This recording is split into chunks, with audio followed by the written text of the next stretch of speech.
My girlfriend betrayed me, and 5 minutes later I had exactly $1 billion in power with no ceiling.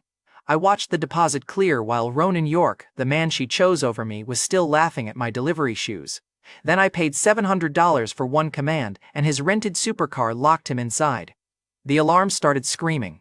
Ronan did too. That was the first taste. The real problem was Mira still had the Northmark compass, the last thing my mother left me. The sovereign ledger had one rule: every impossible command cost something I actually owned. It gave me 2 hours to stake $100 million. Missed the deadline, and every injury from the van came back at once.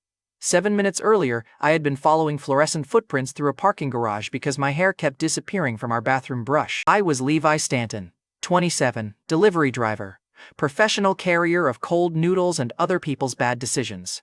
The glowing prints led beneath our apartment building. Mira pressed my clipped hair against the Northmark compass. Ronan York, Marlon York's spoiled son, held her waist beside his silver rental while the inner ring lit. I dropped my delivery bag. "Give me the compass." Mira folded it shut. "You never noticed the missing hair. That made you useful." Ronan yanked open the driver's door. "Mira, get in, we're done here." Then a neon-pink toy hammer rolled across the garage. A small girl ran after it.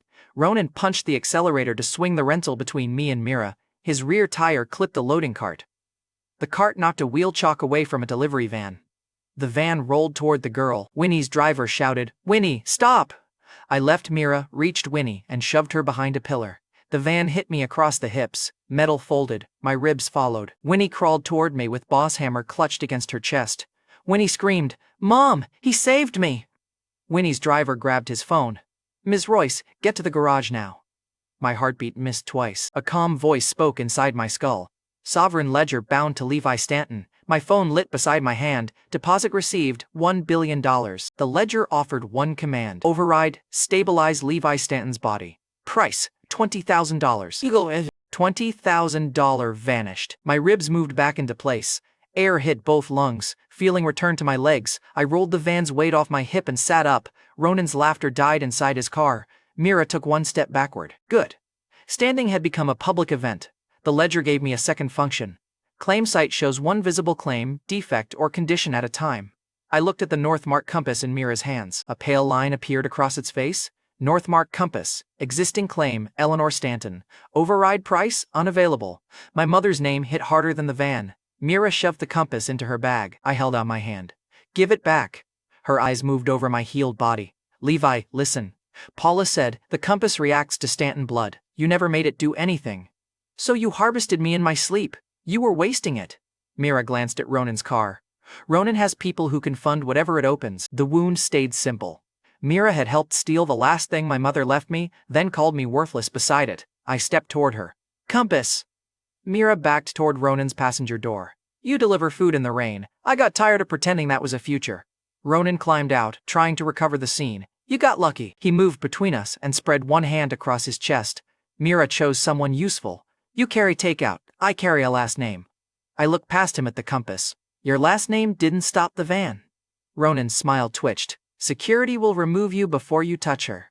Mira pressed against his side and angled herself toward the garage camera. "Good, garages had witnesses."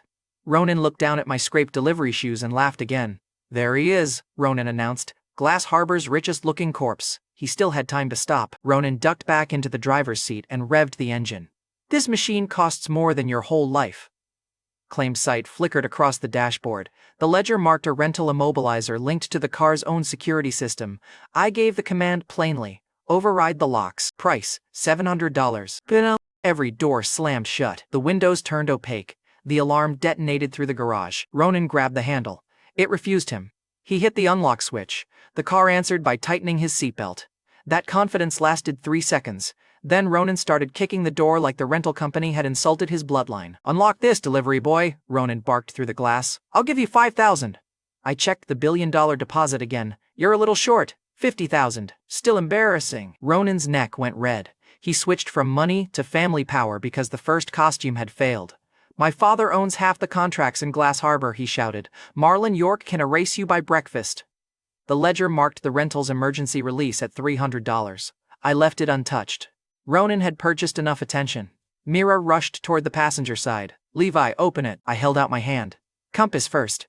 Mira stopped. Her phone lit inside the open bag. Paula Whitaker's name filled the screen. Mira silenced it too quickly. Ronan shouted her name from behind the dark glass. "Stay here, my father will handle him." Mira looked at Ronan's trapped car. Then she looked at my healed body. "Handle yourself," she told him. She turned toward the emergency stairwell. Mira chose the stairwell. She ran with my mother's compass and left her new man screaming inside his rented status symbol. Romance had terrible survival instincts. An executive sedan tore into the garage. A woman in a dark coat jumped out before her assistant finished braking. Winnie's mother shouted, "Winnie!" The little girl ran straight into her arms. The woman dropped to her knees and checked Winnie's face, hands, and breathing. Then Winnie pointed at me with boss hammer. "He pushed me," Winnie told her. "The van hit him." The woman's eyes moved from the crushed bumper to my unbroken legs. Winnie tugged her sleeve. "Mom, he was flat." Winnie's driver stared at the bent van frame. "I saw the impact, Ms. Royce." Dahlia touched the blood on my torn jacket, then checked my face. "You should be screaming." "I'm saving it for the rental." She did not waste time pretending that looked normal. "I'm Dahlia Royce," she told me. "Winnie's mother. I run Oraline Dynamics." Her assistant reached us and lowered his voice. "Ms. Royce, the board is calling again." Dahlia ignored the phone. Winnie's driver pointed at Ronan's car. He clipped the loading card. That started the van. Dahlia walked to the opaque window and struck it once with her knuckles. Ronan stopped punching from the other side. "Ms. Royce," Ronan called through the glass, "this was an accident. My father can cover every cost." Dahlia's face went still. "Your father can explain why his son drove at a child." Ronan started another excuse. Dahlia turned away before he finished. Ronan slapped both palms against the glass. "Ms. Royce, wait!" Dahlia kept walking. Dahlia faced me. "You saved my daughter. Name anything." Behind her, Ronan resumed punching his own window. I checked my phone. The billion remained real. Dahlia pulled a blank check from her coat and pressed it against my palm. "Money, work, a home, whatever you need." Winnie peeked around her mother and offered me boss hammer. I crouched and pushed the toy back toward her. "Keep your weapon," I told Winnie. "Your mom looks expensive enough." Winnie smiled. Then she studied my torn jacket. "Are you a superhero?" "I'm a delivery driver with terrible parking luck." Winnie considered that answer and hugged boss hammer. "Mom says heroes always complain about paperwork." Dahlia almost smiled. "I have never said that." Winnie looked at me. "She thinks it loudly." Then I returned the check. "Your daughter doesn't owe me," I told Dahlia. "Neither do you." Her assistant looked at my shoes again, straightened, and held the blank check with both hands. Dahlia folded the check once. "At least tell me your name." Winnie's driver glanced at the delivery badge clipped to my torn jacket. "Levi Stanton?" Dahlia repeated my name once. "Levi, I don't forget debts." "I just told you there isn't one." Winnie lifted boss hammer between us. "Mom can owe him ice cream." Dahlia looked down at her daughter. "That negotiation is above my authority." Winnie nodded seriously. Apparently, the real CEO had spoken. The sovereign ledger spoke again as I picked up my delivery bag. "Starter calibration active. Stake $100 million in claims or assets within 2 hours. Override charges do not qualify." A countdown appeared beneath the rule. 1 hour, 59 minutes, and 58 seconds. Failure consequence. Restored collision damage. My right leg folded. The repaired rib beneath my heart shifted with a wet click. I caught Dahlia's sedan before my face reached the concrete. Dahlia grabbed my arm. "Levi." Behind the opaque window, Ronan heard the stumble and found fresh courage. "Already breaking, delivery boy?" Ronan shouted. "Guess the miracle had a trial period." I forced my leg straight. "Keep talking, I need a reason to leave you in there." The ledger had put the deadline inside my body. The clock was real. Dahlia stepped between me and the car. "Hospital, now!" My phone lit with a video call from Paula before I answered. The Northmark compass filled the screen on my mother's dining table. Mira stood behind Paula with the same bag she had carried from the garage. Paula smiled. "Bring the deed. If your leg gives out on the road, sign before you crawl." Mira leaned into frame. "Ronan can still make this disappear. Stop embarrassing yourself and come alone." Dahlia heard every word. Her grip tightened on my arm. "She watched you get hit," Dahlia said, "and that's her offer?" Mira's eyes snapped toward Dahlia's voice. "Who is that?" "Winnie's mother," I told Mira. "The woman you left me to meet." Dahlia looked at Ronan's trapped car. "Tell his father he can collect him after Levi leaves." Ronan stopped shouting. Paula raised the inheritance release beside the compass. 47 minutes, Levi. Bring the deed if you want your mother's last possession back." The call ended. Dahlia kept watching my leg. "Take my car. I'm walking." "That leg disagrees," I told Dahlia. "It'll get over it." Dahlia almost smiled, then handed her assistant the folded blank check. "Respect the answer. Get Ronan out after Levi is gone." She carried Winnie toward the sedan. Winnie waved Boss Hammer over Dahlia's shoulder like a tiny pink executioner. The calibration clock dropped below 1 hour and 50 minutes. Stanton House was 47 minutes away. I changed direction toward Stanton House. Mira had betrayed me for access. Paula had put a price on my mother's last possession. Fine. I had $1 billion and a system that priced impossible things. The first thing I planned to buy was their confidence. I reached Stanton House with 72 minutes left on the calibration clock. My stepmother Paula was already kneeling in the wrecked living room. She still pointed at me and ordered the collector to break my signing hand. That was Paula Whitaker in one image, cornered, furious, and still assigning chores. The collector standing over her was Elias Duval.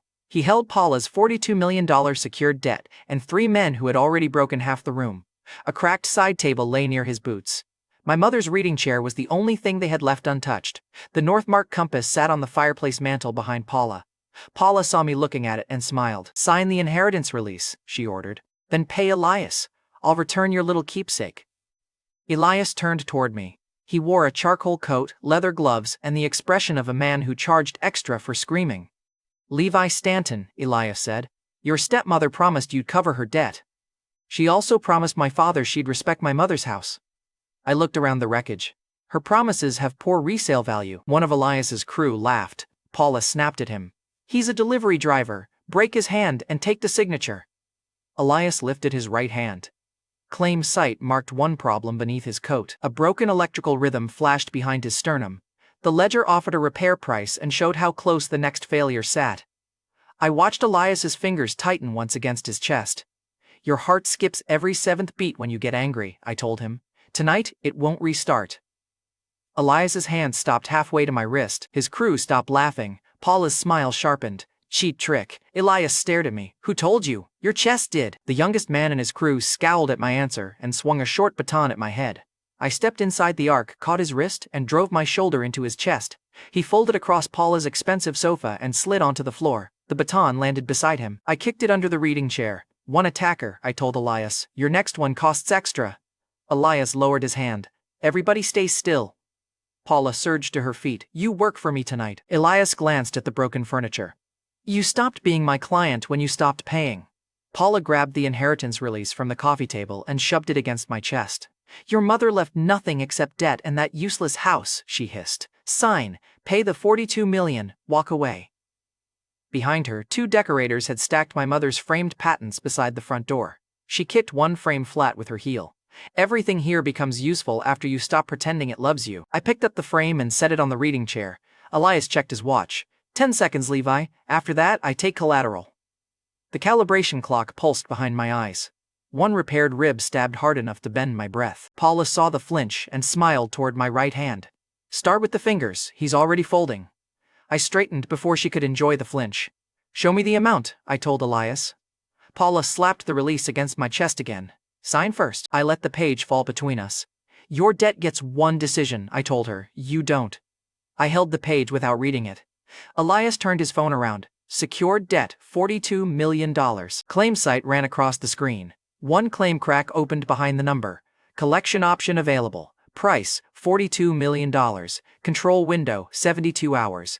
The words lasted long enough for me to make the only decision Paula had failed to price. "Pay it," I told the sovereign ledger. The transfer hit Elias's account.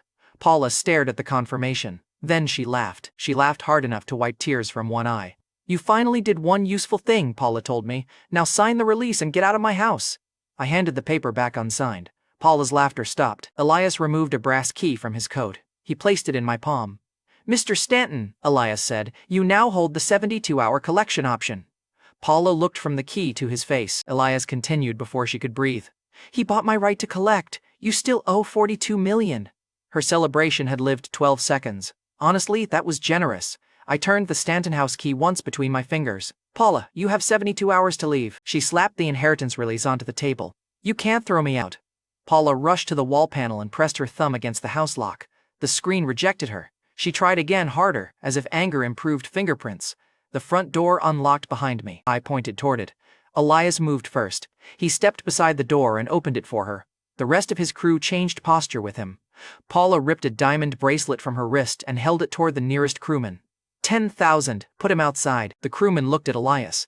Elias looked at the bracelet. "Collateral." He took it from Paula and set it beside the debt notice. A decorator hurried down the staircase carrying my mother's reading chair cushion and a box of framed photographs. Paula waved her toward the door. Take those to storage. Elias blocked the decorator with one arm. The chair stays, he told her. So do the photographs. Paula's face tightened. Those are mine. I lifted the cushion from the decorator's arms and set it back on the chair. They remember a different owner. The decorator put down the box and backed away from Paula. The crewman I had dropped pushed himself up and carried Paula's packed luggage toward the front steps. Paula grabbed the handle. Put that down. He looked at Elias. Elias looked at me. I nodded toward the porch. The luggage went outside. Paula shouted again. Nobody stopped. Paula reached for her purse. I tapped the brass key against the table. Clothes, jewelry, furniture, and anything bought against the house stay until the debt clears. Paula stared at me. You expect me to leave naked? Use the coat you wore in. Elias tilted his head toward me. I like him. Control yourself, I told him. You were threatening my fingers 4 minutes ago. Business has seasons. Yours needs fewer bats.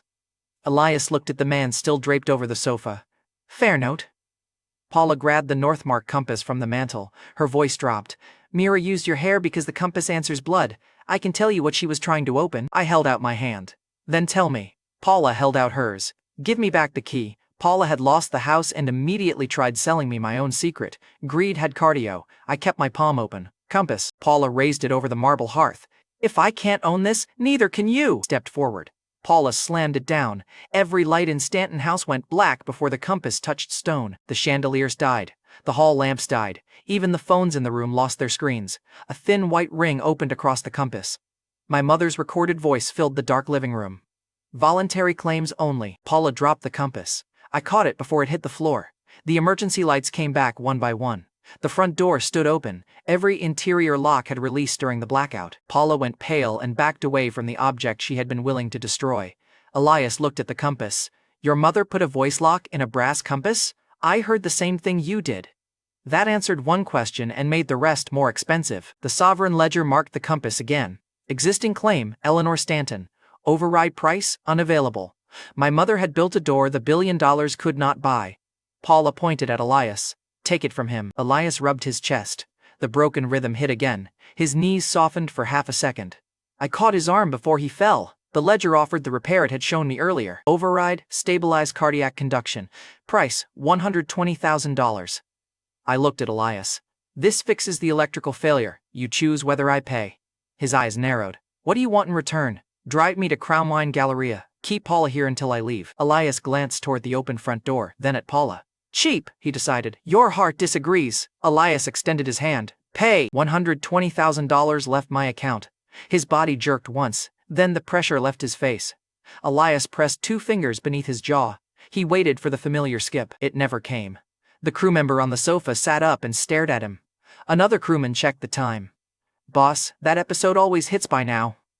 Elias climbed 2 steps, came back down, and rolled both shoulders. He did it without stumbling. The crewman with the baton slowly pushed himself off the sofa. Boss, he muttered, you haven't moved like that in years. Elias gave him one look. Then stop wasting the view.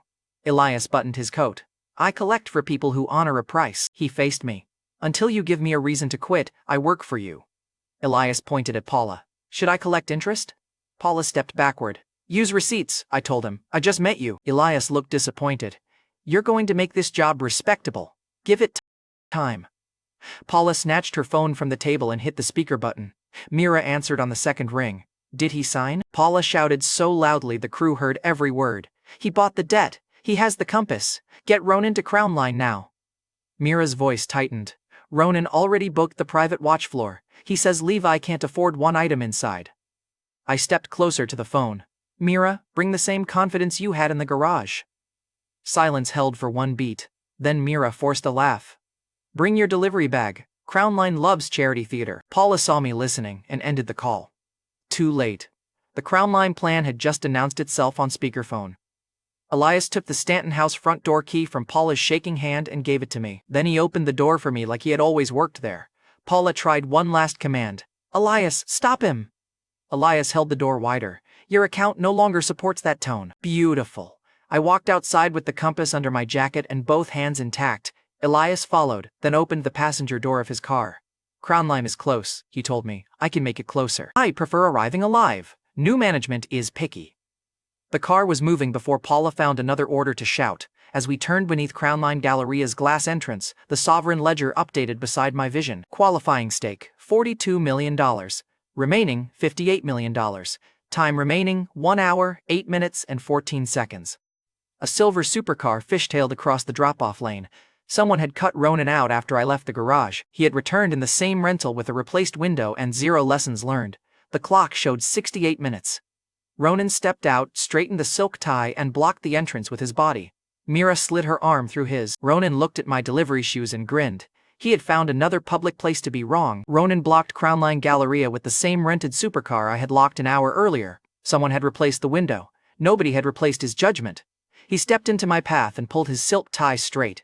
"Levi," Ronan announced, loud enough for the entrance staff. "I bet this tie you can't afford one item inside." The sovereign ledger counted down behind his shoulder. 1 hour, 8 minutes and 2 seconds. I still needed $58 million in qualifying stakes. Fail, and the van damage returned together. Mira tightened her arm around Ronan's elbow. "Be kind. Delivery workers get nervous near polished floors." I looked at her hand on him. Then I looked at the silk tie. "Deal," I told Ronan. "When I buy something, you clean my delivery shoes with it." Ronan spread his arms toward the glass doors. "Buy one item and I'll do it in front of everyone." He had just built the stage and volunteered as cleaning staff. Crownline's entrance host opened the doors for Ronan. He let them close in my face. Elias Duval reached for the handle from behind me. I stopped him. "Let the building pick first." Inside, glass cases ran beneath white lights. The private watch floor sat behind glass and 2 guards. A hedge fund buyer in a cream coat stepped out of the salon first. He handed the manager a financing packet. "Keep the prototype and Crownline's distressed control note together," the buyer ordered. "My refinancing clears tonight." The manager bowed over the packet. "Of course." He had just announced that the building itself was for sale. Then Ronan flashed a reservation receipt at the staff. "Private salon, my account." A senior associate hurried toward him, and every other employee found urgent work away from my jacket. One young woman crossed the floor anyway. Her badge read Faye Ellison. She was a junior floor associate. A temporary stripe beneath her name ranked her below everyone serving Ronan. Faye stopped in front of me. "Welcome to Crownline. I can show you the public collection." The senior associate snapped, "Faye, leave him." Mr. York booked the salon. Faye glanced at my torn jacket and scraped shoes. Then she looked me in the eye. "Did you come for anything specific?" That was enough. "I came for the expensive mistake on Ronan's wrist." Ronan held up his watch. Its face was black, its case was heavy, and its owner had been talking for almost a minute without taking a breath. "This is a 7-figure prototype," Ronan told the growing crowd. "Only 3 exist." Claim site marked 1 visible defect. A tiny minute disc sat beneath the main dial. Its teeth had been cut backward. The ledger showed 1 defect and stopped there. Counterfeit minute disc. Failure at 9:17. The wall clock showed 9:16 and 38 seconds. I pointed at Ronan's wrist. When the minute changes, that disc jumps backward. Ronan covered the watch for half a second. Mira saw it. So did Faye. The senior associate stepped between us. "Sir, private pieces shouldn't be handled by unqualified visitors." "I didn't touch it." Ronan laughed. "He's guessing. At 9:17 he apologizes on his knees." I held up 1 scraped shoe. "Keep the tie ready." The crowd watched the wall clock. Ronan kept talking because silence had started charging him rent. "My father could buy this floor before breakfast," he said. "Levi can't buy the box." The minute changed. The tiny disc on Ronan's watch jerked backward. 1 clean click. The senior associate stopped smiling. Faye leaned closer. The number went from 16 to 15. Ronan slapped his palm over the dial. A man near the salon entrance lowered his phone and checked Ronan's face instead. The fake watch had passed its test. Its owner had failed his. Ronan yanked his sleeve down. "A mechanical quirk." "Beautiful," I told him. "Your watch travels backward whenever your story moves forward." Mira loosened her grip on his arm. Faye pointed toward a central case. "Crownline has a real prototype available today." The senior associate cut her off. "It has a protected waitlist." The hedge fund buyer from the salon saw the crowd around the case and joined the argument. "That prototype is mine," the buyer told the manager approaching from the elevators. "Remove the delivery driver." The store manager arrived with 2 guards. He aimed his first smile at Ronan and the buyer. "Mr. York," the manager greeted first, then he turned to the buyer. "Your place remains protected." Nobody greeted me. Perfect. The room had finished choosing the wrong customer. I placed a matte black payment card in Faye's hand. "Open the prototype case," I told her, "then bring every watch from the vault row." Faye stared at the card. "Every watch? Your manager heard me." The manager's smile flattened. "That card may be stolen." The hedge fund buyer pointed at Faye. Confiscate it. If she processes a fraudulent charge, fire her. The senior associate reached for the card. Faye closed her hand around it and stepped back. I won't seize a customer's property without a failed transaction, Faye told the manager. The manager's voice went cold. Hand it over, Faye. Your probation ends today. He reached across her shoulder and tore the temporary badge from her jacket. The badge hit the counter beside my card. Faye looked at the badge, then at the manager. She kept the card. That choice cost her the only job she had before the payment even started. She looked at me once. I could have shown the $1 billion balance. That would have saved her job for 10 seconds and taught the manager nothing. Run the charge, I told her. Faye walked to the terminal. The manager ordered the guards forward. Elias entered behind them and shut the glass doors. He smiled at the two guards. Nobody interrupts my boss while he's shopping. Both guards looked at Elias and kept their hands off me. Ronan scoffed. Your boss? Levi couldn't hire a dog walker. Elias looked at Ronan's fake watch. I had a heart condition this morning. Your wrist is making me feel healthier. Faye almost laughed. Then the terminal asked for the amount. The prototype and the full vault row totaled $60 million. I added 2 delivery orders from other Crown Line stores. One sent insulated jackets to my old root crew. The other sent hand cream priced like it contained actual youth. The final charge reached $64 million. Mira stared at the total. Levi, stop pretending, looked at Faye. Process it. The manager lunged for the terminal. Faye turned her shoulder and blocked him. The card touched the reader. For one long second, Ronan smiled again. Then the terminal approved $64 million. Every vault lock clicked open at once. The store manager stopped reaching.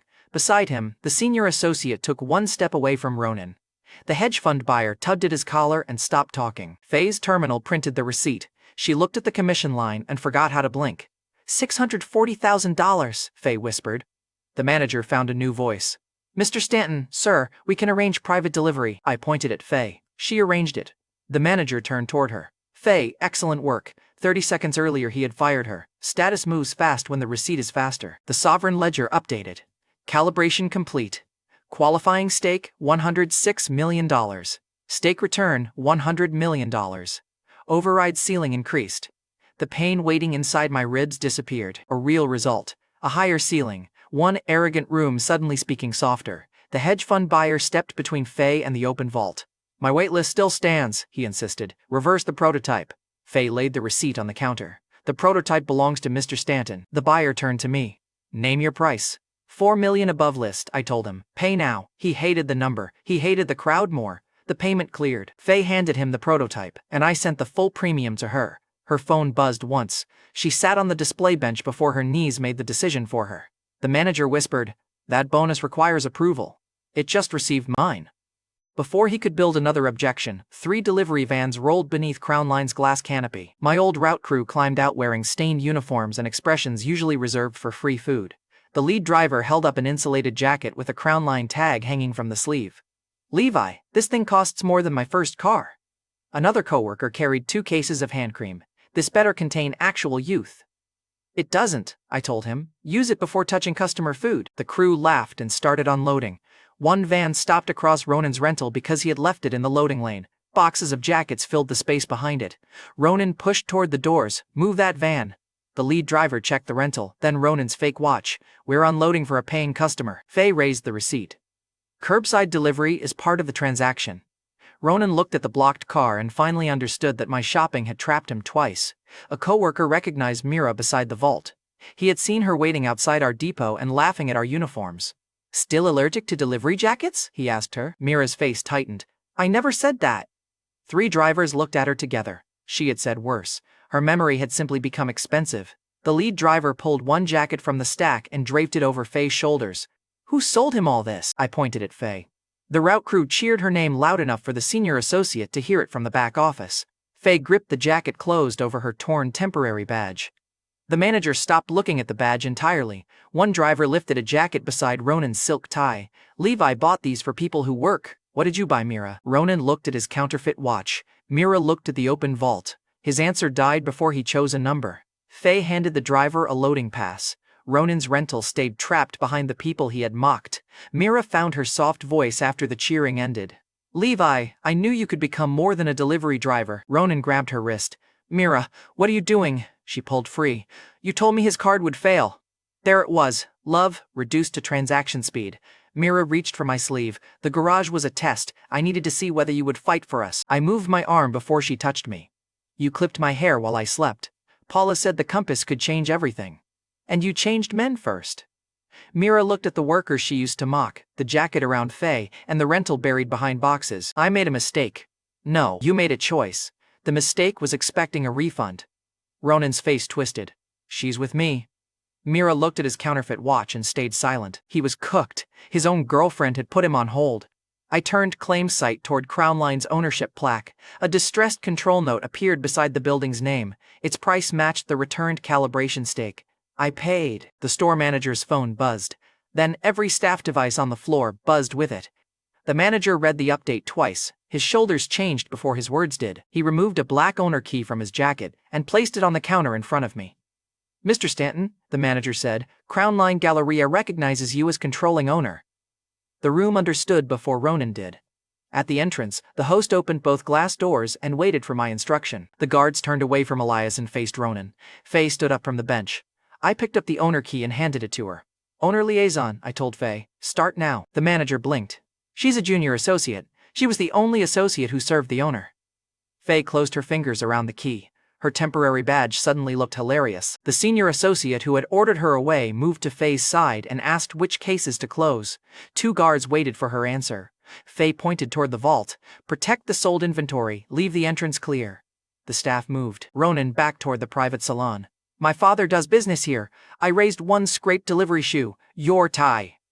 The crowd shifted closer. Ronan looked at Mira for support. She looked at the vault. He untied the silk strip with shaking hands. Then Ronan York knelt and wiped garage dirt from my delivery shoe with the tie he had wagered. 1 stroke. 2. I let him finish because rushed humiliation loses flavor. When he stood, the manager hurried toward the terminal. He pulled up Ronan's private salon reservation and began issuing a quiet refund. Faye stepped beside him and took control of the screen. The salon was used, she told the manager. The reservation fee stays. Ronan snapped. Refund me. Faye held the owner key where he could see it. Your access ended when Mr. Stanton said it did. I faced the guards. Mira Sutton and Ronan York are banned from every Crown Line property. Mira's eyes widened. Levi, you can't erase me over one night. I opened the glass doors myself. You spent that night trying to erase me. The guards escorted Ronan outside first. Mira followed, but she turned back twice. The entrance host who had closed the doors in my face now held them open until I told him to stop. Before the doors shut, Ronan pointed through the glass. My father will bury this place. Faye lifted the owner key. He'll need an appointment. The doors closed on his answer. Faye faced the manager and placed the owner key beside his terminal. You'll reopen every door you closed on him, she told the manager. Then you'll explain the new floor rules to the staff. The manager looked at me for rescue. I tipped my chin toward Faye. Ask your owner liaison. She picked up her torn temporary badge, snapped the plastic stripe off, and dropped the useless piece into Ronan's abandoned reservation folder. Then Faye looked at me. Go handle the call. I'll keep this floor from apologizing backward. My phone rang again. Dahlia Royce, the CEO whose daughter I had pulled from the van, was calling from downstairs. I answered. Winnie okay? Dahlia's voice stayed controlled. Winnie is safe. A crash sounded behind her. Someone shouted about a missing prototype. Dahlia lowered her voice. Orlean Dynamics will be dead by sunrise unless you hear me out. I looked through Crown Line's glass wall at Mira and Ronan arguing beside the rental. What happened? I asked. Dahlia answered with 1 sentence. My design director just destroyed the only core that can keep my company alive. Stay there, I told Dahlia. I'm coming down. By morning, Ronan and Dahlia would be standing under the same spotlight. Only one of them knew I was coming. Dahlia met me outside Crown Line with Winnie, an empty core case leaking blue coolant, and 9 hours before York Meridian took Oraline. She reached for her car door. I pointed at the roadside grill. Winnie eats, your design director talks on speaker, no boardroom. The crash behind her call had been that case hitting pavement. Inside, the server pointed us toward a corner booth. Family table for 3? Dahlia opened her mouth. Winnie slid into the middle and planted Boss Hammer beside my coffee. Family side. Dahlia looked at me, then let the correction die. She sat close enough for our sleeves to touch. The server set down 2 coffees. Your wife gets the dark roast? Dahlia took the cup. I do. That answer stayed between us for 1 dangerous second. Then my phone rang. Mira's name filled the screen. I put her on speaker because Subtlety had already left the building. Mira heard the server call our table, family, and went quiet before finding her knife. You're playing house with Dahlia already? Mira asked. Gratitude wears off, Levi. Ronan says Aurelien is dead by morning. Dahlia leaned closer to the phone. Then Ronan can try killing it in public. Mira's voice sharpened. He always needed a richer woman to rescue him. I looked at Dahlia's leaking core case. You stole my hair for a richer man. Save the relationship advice. Mira ended the call. Winnie pushed the neon pink hammer toward me. Bosses share tools. Dahlia rubbed one hand over her face. Winnie, Levi isn't my boss, Winnie insisted. He can be boss. I picked up the hammer. What are the terms? Winnie counted on 2 fingers. It's yours. Stop bad guys. Keep it clean. Brutal contract. Winnie nodded. Mom taught me. Dahlia held the dark roast with both hands and still did not correct the server. Then her phone rang. The screen showed Lloyd Mott, Aurelien's design director and the man Dahlia had trusted with the core program. Dahlia answered on speaker. Lloyd, tell me exactly what happened. Lloyd's voice arrived calm enough to irritate me. Every prototype is gone. The last live core failed during transfer. There's nothing left to save. He had announced total failure before Dahlia asked where the core was. Dahlia gripped the leaking case. 9 hours before Harborlight Showcase. Without that core, I lose the contract and my controlling vote. Blue coolant slid from the empty shell across her knuckles. Failure handed York Meridian operating control before lunch, Lloyd cut in. Then you should sign the emergency transfer before the board does it for you. That sentence came too fast. I leaned toward the phone. Lloyd, which coolant line ruptured? He paused. One of the return lines, Lloyd answered. I asked, which one? Lloyd answered. The damaged one. Elite technical work. I set boss hammer across the metal case. Keep everyone on the test floor. Touch nothing else. Lloyd's tone hardened. Who is that? Dahlia looked at me before answering. The man I asked to save Aurelien. Lloyd laughed once. A Galleria owner. Be offended later, I told him. Stay where I can see your cuffs. The call ended. Dahlia watched me. You think he did it? I looked at Lloyd's name on the screen. I think he rehearsed the damage report. Winnie tapped boss hammer against my knuckles. That means bad guy? I told Winnie. It means he gets one chance to prove me wrong. Dahlia stood. He's had my trust for 9 years. I stood with her. Then make him spend it in public. At Aurelien, the test floor was already choosing sides. Half the engineers stood around shattered prototype shells. The rest watched Lloyd near the freight doors. Faye Ellison, Crown Line's new owner liaison, rolled in behind us with a service cart loaded with display cables. She tapped her owner key against the side gate. It opened directly onto the freight corridor. Faye parked across that route. Crown Line's feed is ready. You staff are fighting. Lloyd pointed toward the loading doors. Crown Line staff don't belong on this floor. Faye rested one hand on the cart. Crown Line is carrying your live feed tomorrow. I belong wherever the cables stop. One engineer hid a smile. Lloyd noticed and stopped smiling himself. A senior engineer pointed at my torn delivery jacket. Dahlia, this is the outsider replacing Lloyd? Lloyd turned from the freight doors. He wore an Aurelien badge, a pressed shirt, and a blue smear across one cuff. Claim site marked the smear. Coolant trace, Stanton flux core. Age, under 20 minutes. The shattered shells on the floor had been dry for hours. Lloyd tucked his stained cuff behind his back. There was my answer. I still needed him to grab it. Dahlia addressed the room. Levi is directing the recovery. The senior engineer folded his arms. He owns retail space. Lloyd built our core program. Lloyd spread both hands. Dahlia, fear is making you reckless. He tapped his badge against the nearest console. A steel barrier rose around the surviving work table. Restricted program, Lloyd told me. Visitors watch from the other side. Winnie climbed onto a low crate and held out boss hammer. Bosses share tools. Nobody had a reply ready for the 7-year-old with executive equipment. Dahlia removed the steel executive key from her neck. She placed it in my hand where every engineer could see. I touched it to the console. The barrier dropped at once. Lloyd's badge still worked. His authority had already stopped. For this build, Levi has my access, Dahlia told them. Anyone who follows Lloyd can leave with him. One engineer moved closer to Lloyd. Dahlia ordered us to destroy the failed shells, he told the room. Lloyd showed us her message. Dahlia held out her empty hand. Show me! Ronan York's name flashed across Lloyd's phone. Lloyd sent one location pin and shoved the phone into his pocket. The engineer looked at that movement, then crossed away from him. 3 more moved toward my work table. Lloyd's smile tightened. You're handing Aurelien to a stranger. Dahlia faced him. I'm handing one decision to the man who arrived. Lloyd's thumb dug into the edge of his badge. He stopped looking at my jacket. I looked at Faye. Did Crown Line receive the backup core? Faye caught my tone. She glanced toward the freight corridor. The service route is open. I raised my voice for Lloyd. Good. Keep the backup inside the freight elevator until I move it. There was no backup core. Lloyd lasted 4 seconds. Then he ran. The senior engineer shouted his name. Lloyd shoved through the freight doors and sprinted down the service corridor. Faye kicked the cart brake loose and chased him. I followed with Dahlia beside me. The freight doors were closing when Faye reached them. She drove the crown line cart between the steel panels. The doors hit the cart and bounced apart. Beyond them, the freight platform hung above a waist-deep loading pit. Lloyd stood at the shaft controls with the real Stanton flux core against his chest. The cylinder was cracked, glowing, and very much alive. Lloyd held it over the pit. Back away. One step and Oraline loses it. Faye kept both hands on the cart. You called me retail staff 10 minutes ago. Lloyd raised the core. I'll pay you 10 times whatever Stanton gave you.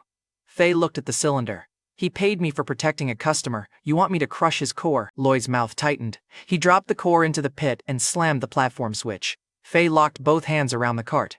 Levi, the platform is coming down. The steel platform descended toward the core. The sovereign ledger priced the machine. Override, halt freight lift for 6 seconds. Price, $85,000. Pay. The platform stopped 3 inches above the cylinder. Lloyd hit the switch again. Nothing moved. I dropped into the pit, pulled the core clear, and handed it up to Dahlia. Blue coolant ran over her sleeve. She held the cracked cylinder like someone had handed back a pulse. Lloyd backed against the wall. You don't understand what happens tomorrow. I stepped between him and Dahlia. I understand you hid the only thing you claimed was destroyed. He reached for the core. Dahlia slapped his hand away. Then she tore the Oraline badge from his shirt. A small black drive fell from Lloyd's pocket and slid beneath Faye's cart. Faye kicked it toward me. I pocketed it before Lloyd could reach down. You used my people as cover, Dahlia told him. You don't get to wear their name. The senior engineer reached the elevator behind us. He looked at the cracked core, Lloyd's wet cuff, and the badge in Dahlia's hand. The engineer who had defended Lloyd arrived last. He ordered us away from this corridor all night, the engineer told the room. Lloyd pulled up a transfer screen and shoved it toward Faye. Name a number, help me move the core. Faye rolled the service cart between them. You already offered 10 times. The answer survived. Lloyd lunged around the cart and grabbed for the cylinder again. The skeptical engineer stepped into him. His forearm hit Lloyd's chest and pinned him against the wall. You use my team as cover, the engineer said. You don't touch it again. 3 more engineers crossed behind Dahlia. Lloyd's title had survived 9 years and died beside a service cart. Rough night. He saw the room move without him and made the coward's second choice. He grabbed a fire extinguisher and blasted the corridor white. Dahlia turned her body around the core. I caught Winnie's boss hammer before it slid from my belt. Lloyd ran through the loading exit. Faye shoved her service cart after him. Outside, Ronan's repaired rental swung into the loading lane. Ronan leaned over the passenger seat and shouted, Lloyd, get in! Lloyd dove through the open door. Faye's cart rolled down the loading ramp and hit the passenger side. The rental door folded halfway inward. Ronan screamed at the damage. Lloyd pulled the bent door against his shoulder while Ronan accelerated. They escaped with the door flapping beside them. That rental had lost a window and a door in one night. It needed a safer owner. Faye watched it leave. I almost had him. Dahlia lifted the core. Blue coolant dripped across Faye's owner key. You stopped the elevator. You saved this. Faye closed her fist around the key. Back on the test floor, I put the cracked core beneath the work lights before anyone finished listing the damage. The senior engineer checked one fracture. A bench pulse might hold. Full load will split it. A younger engineer opened the emergency case. Lloyd had taken every spare seal. Dahlia dropped his strict badge into the empty box. Then we build without his permission. I set the north mark compass beside the Stanton flux core and started the live current test. The inner ring turned by itself. 2 narrow points aligned into the same double star cut on Lloyd's drop drive. One dead lamp flickered on, then a second. The engineer stopped watching my jacket and started watching the current. Dahlia looked from the lights to me. Can we build around that? I drew one line across the work table glass. Tomorrow, this core powers the waterfront block through a blackout. The senior engineer stared at the fracture. Normal teams would need 3 months. We have 9 hours. That was my point. I slid him the marker. Then stop making it twice. He took it. The team rolled the core beneath the work lights. Dahlia left her executive key at the center of the table. Lloyd's drop drive blinked beside the compass. I looked toward the loading exit and raised my voice for the empty corridor. The old core design still needs one part, I announced. A ghost valve. Without it, the full load test fails. The senior engineer frowned. There is no ghost valve. I know. His frown disappeared. Less than an hour later, Ronan's public teaser hit every phone on the floor. He stood beside Lloyd and a polished York Meridian prototype. Ronan tapped a silver cylinder mounted on its side. Tomorrow, Ronan announced, our exclusive ghost valve will bury Oraline dynamics. The engineers looked at me. Faye plugged the first crown line display cable into the work table. Ronan's smug face filled the largest test screen. Crownline can carry Oraline's live feed tomorrow, Faye told Dahlia. York won't get to bury the result. Dahlia nodded toward the engineers. Then, give her something worth showing. The room broke into motion. One team stripped Lloyd's old frame, another rolled the cracked core beneath the compass needle. I looked at the cracked core, the compass, and 9 hours of work. Ronan had stolen a flaw I invented out loud. Now I only had to let him brag about it under the spotlight. 9 hours later, Ronan opened Harbor Light Showcase by praising the flaw I invented. York Meridian had the center stage, the taller display, and every expensive chair. A showcase attendant pointed me toward the service entrance. Ronan saw it and raised his voice. That's correct. Delivery staff used the side door. Mira stood beside him and looked at my repaired jacket. He may be here to carry Dahlia's equipment. Ronan gave Dahlia a slow look. When Oraline folds, leave the driver at the loading dock. I can make room beside me. Mira turned toward him. Ronan, he shrugged. Business. Dahlia lifted one chair from York Meridian's table and placed it beside the Stanton flux core for me. I already chose my side, Dahlia told the attendant. Move anyone who has a problem. The attendant moved the rope instead. Ronan's opening smile had already cost him the best seat. He stood beneath white lights in a white suit, beside a York Meridian prototype wearing a silver cylinder. Exclusive ghost valve technology, Ronan announced. No competitor in Glass Harbor can match it. Lloyd Mott stood behind him without his Oraline badge. He had lost his title, his core, and half a rental car door. His confidence had survived all three. Tragic. Ronan held up a performance guarantee and signed his name across the bottom. If this system fails under full load, Ronan told the lead client, York Meridian covers every loss. The lead client placed the guarantee on the stage. Then demonstrate the ghost valve before Oraline presents. Ronan looked directly at Dahlia. Dahlia stood beside the cracked Stanton flux core with her executive key in one hand. Mira waited near Ronan's display, dressed for the cameras and watching me instead. Faye controlled the Crownline screen feed from a station beside the stage. A York Meridian representative leaned over her console. Only York's presentation goes to Crownline's exterior screens. Faye held up the owner key. Crownline carries the live winner, Ronan called across the stage. Your retail clerk is getting brave. Faye checked the cable lock. Your prototype is getting wet. I walked to Ronan's prototype and pointed at the silver cylinder. One question, I told him. Which line feeds your ghost valve? Ronan smiled toward the audience. The primary return. Behind him, Lloyd answered at the same time. The secondary bypass. Their voices collided across the stage. The lead client looked between them. Which answer is correct? Ronan turned on Lloyd. You changed the layout. Lloyd's jaw tightened. You approved it. I tapped the silver cylinder. Open it. Ronan's smile came back smaller. You don't understand advanced engineering. I pointed between him and Lloyd. I understand two men just gave two answers. Mira touched Ronan's arm. Skip this part. He pulled away from her. That was the warning. Naturally, he stepped over it. Ronan faced the cameras. York Meridian doesn't skip anything. He pressed the demonstration control. The silver cylinder popped from its mount. Bright blue coolant blasted across his white suit, his face, and the signed guarantee. Lloyd jumped backward. Ronan stood dripping beneath the lights. The ghost valve had connected to a decorative reservoir and nothing else. He had signed his name on a pressurized clown horn. A client in the front row lifted the wet guarantee by one corner. This is your exclusive breakthrough? Ronan wiped coolant from his eyes. Oraline sabotaged it. I looked at Lloyd. Tell them where you found the design. Lloyd tried to leave the stage. Ronan grabbed the back of his jacket. You told me Stanton needed that valve. I told Lloyd, I corrected. Inside an empty corridor, after he stole your core. The audience turned toward Lloyd. He stopped fighting Ronan and stared at me. I let the answer finish landing. There was never a ghost valve, I told them. Ronan looked down at the useless cylinder. He should have stopped there. This proves nothing, he snapped. Oraline still has a cracked core and a dying company. The lead client faced Dahlia. Can your system carry the live blackout test? Dahlia stepped onto the stage. She placed her executive key beside Ronan's soaked guarantee.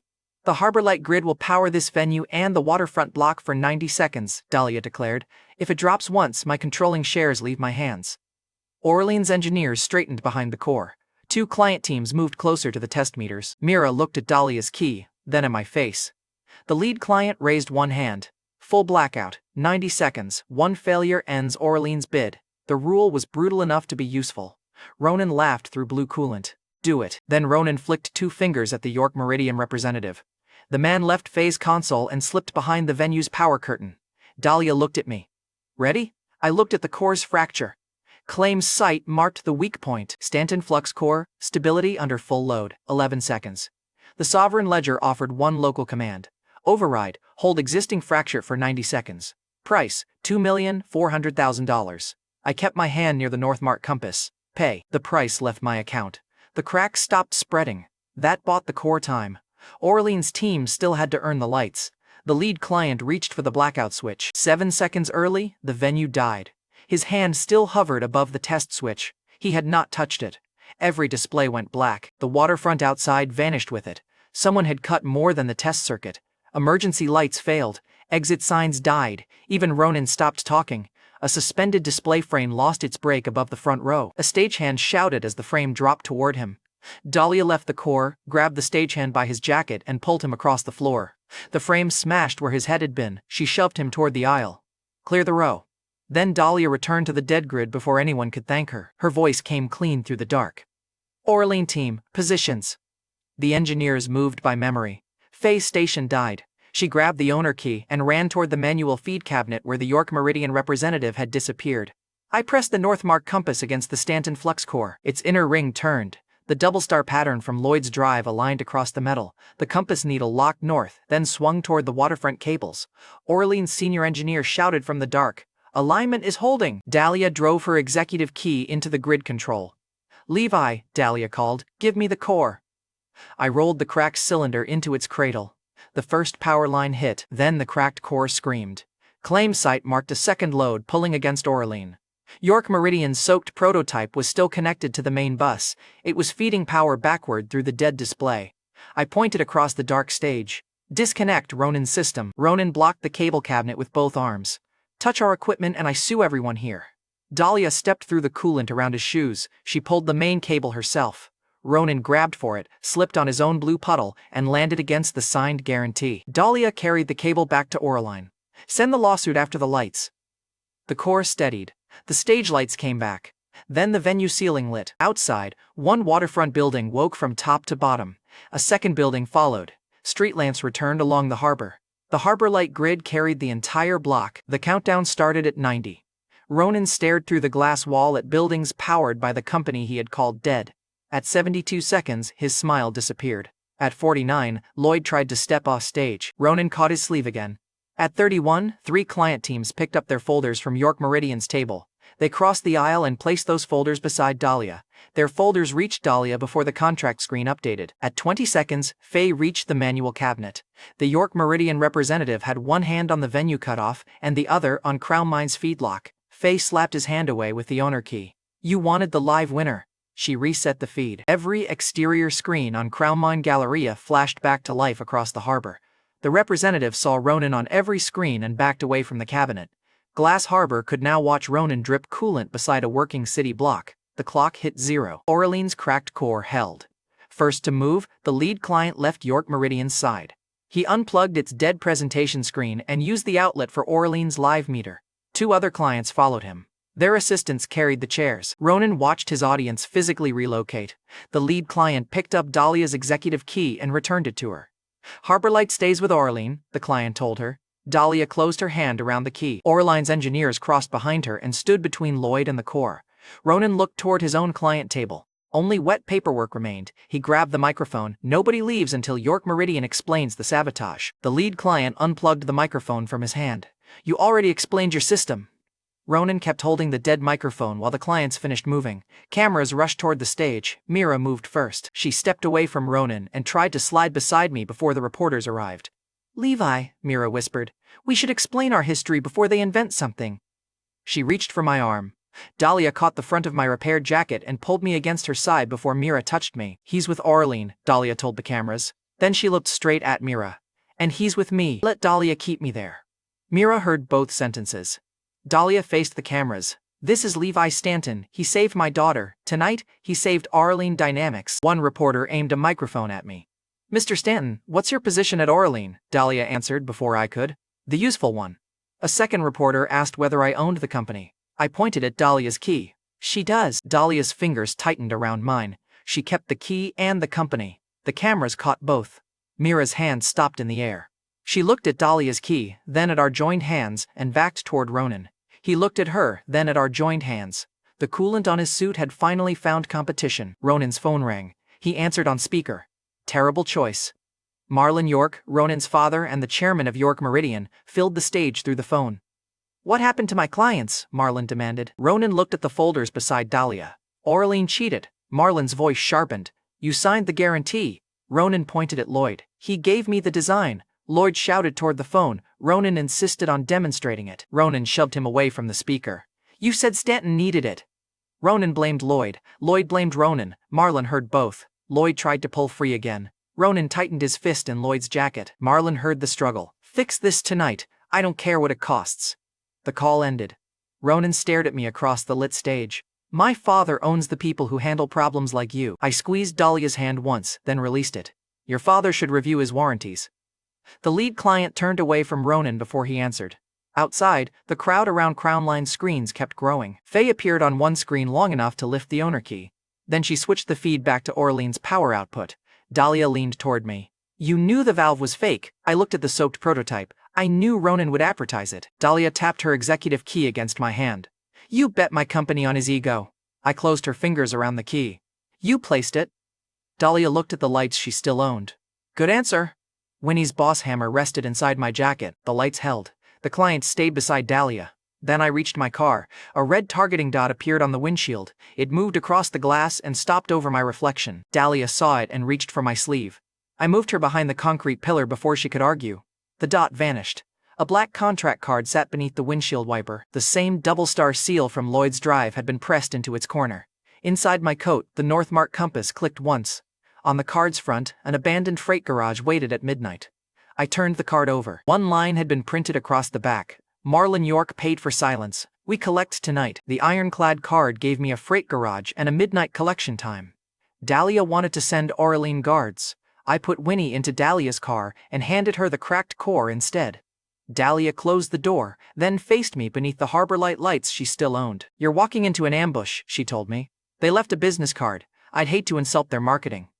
Dahlia caught my jacket before I turned. Levi, come back. She pressed her executive key against my palm. Use Orlean's access, take the cars and whoever you need. I folded her hand over the key. Keep your company ready for morning. Dahlia looked toward the black contract card. You spent all night saving it, so don't hand it away in a parking lot. Winnie lowered her window. Bring Boss Hammer back clean. I touched the neon pink handle inside my coat. Your quality standards are becoming unreasonable. Dahlia released my jacket.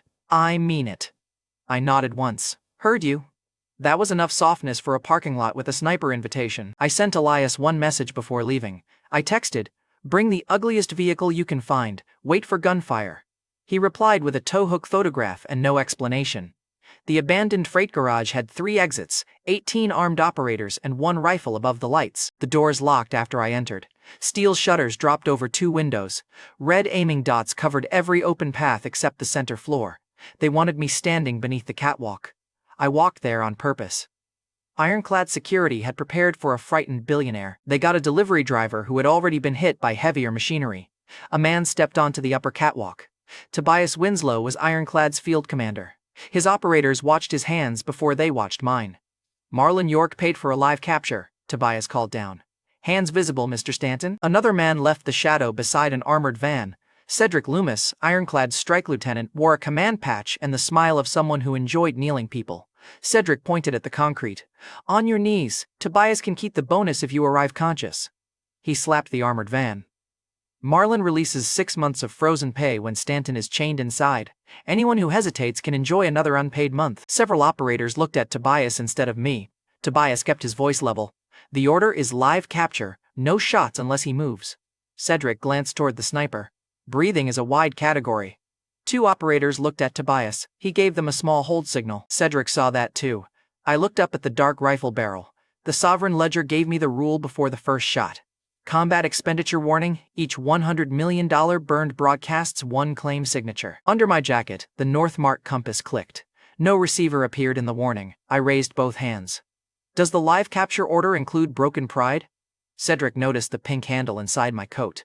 Drop the toy too. I touched the handle. It belongs to a child. Cedric grinned. Then she'll get it back after you beg. I buttoned the coat over Boss Hammer. Now you've made this personal and embarrassing. Cedric laughed. Shoot beside his head. Tobias snapped. Hold fire! The sniper fired anyway. A round crossed the garage faster than sound reached me. Claim pricing flashed inside my vision. Override, bend incoming round 18 inches. Price, $18 million. Pay. The bullet curved around my temple and buried itself in Cedric's van. The garage heard the impact, then the operators heard the rifle shot. Cedric stared at the hole beside his shoulder. Bad wind, he barked. The garage had walls. His excuse needed windows. Tobias looked at the sniper. I gave an order. Cedric lifted 2 fingers for a second shot. Tobias cut across him. Close team, live capture means live. Cedric smiled without lowering his hand. Then break his legs. 6 operators spread wide and left the catwalk lane open behind me. I stepped toward them. The lead attacker wore enough armor to survive a car crash and enough confidence to cause one. He swung a shield at my head. I read the angle, planted my left foot, and paid for 1 violent second. Override, reinforced shoulder, spine, and floor traction. Price, $61 million. Pay. I went through the shield. My shoulder hit his chest plate and carried him through a concrete divider. The wall broke around him. His armor stayed intact. His plan broke with the wall. The other 5 stopped. I caught the broken shield before it fell and turned it toward the catwalk. Above us, the sniper lost his clean angle. The close team lost its straight path. The garage had been arranged around firing lanes. Cedric had just filled the center with his own armored man. The armored operator lay inside the broken divider, breathing hard beneath his helmet. Tobias came off the catwalk and dragged the shield aside. 2 operators joined him and pulled their teammate clear. Cedric waved them away. Leave him. Stanton is behind the shield. Tobias looked up. You'll hit our man. Marlin pays on capture, Cedric answered. He didn't price the head count. He pointed at the sniper. The rifle fired. Its round came through the broken divider, straight past the wounded operator and Tobias. The ledger priced 1 violent answer. Override, deform round, and reinforce right hand. Price, $24 million. Pay. The bullet flattened before it reached Tobias. I caught the hot metal between 2 fingers. Then I walked to Cedric. He reached for his pistol. I tore the strike patch from his vest first and slapped it against the armored van. My reinforced thumb drove the flattened bullet through the patch and into the door. Your command stays with the van, I told him. 1 operator lowered his rifle. Another stepped between Tobias and the firing lane. Cedric had ordered a shot through his own wounded man. The unit finally saw the price of obeying him.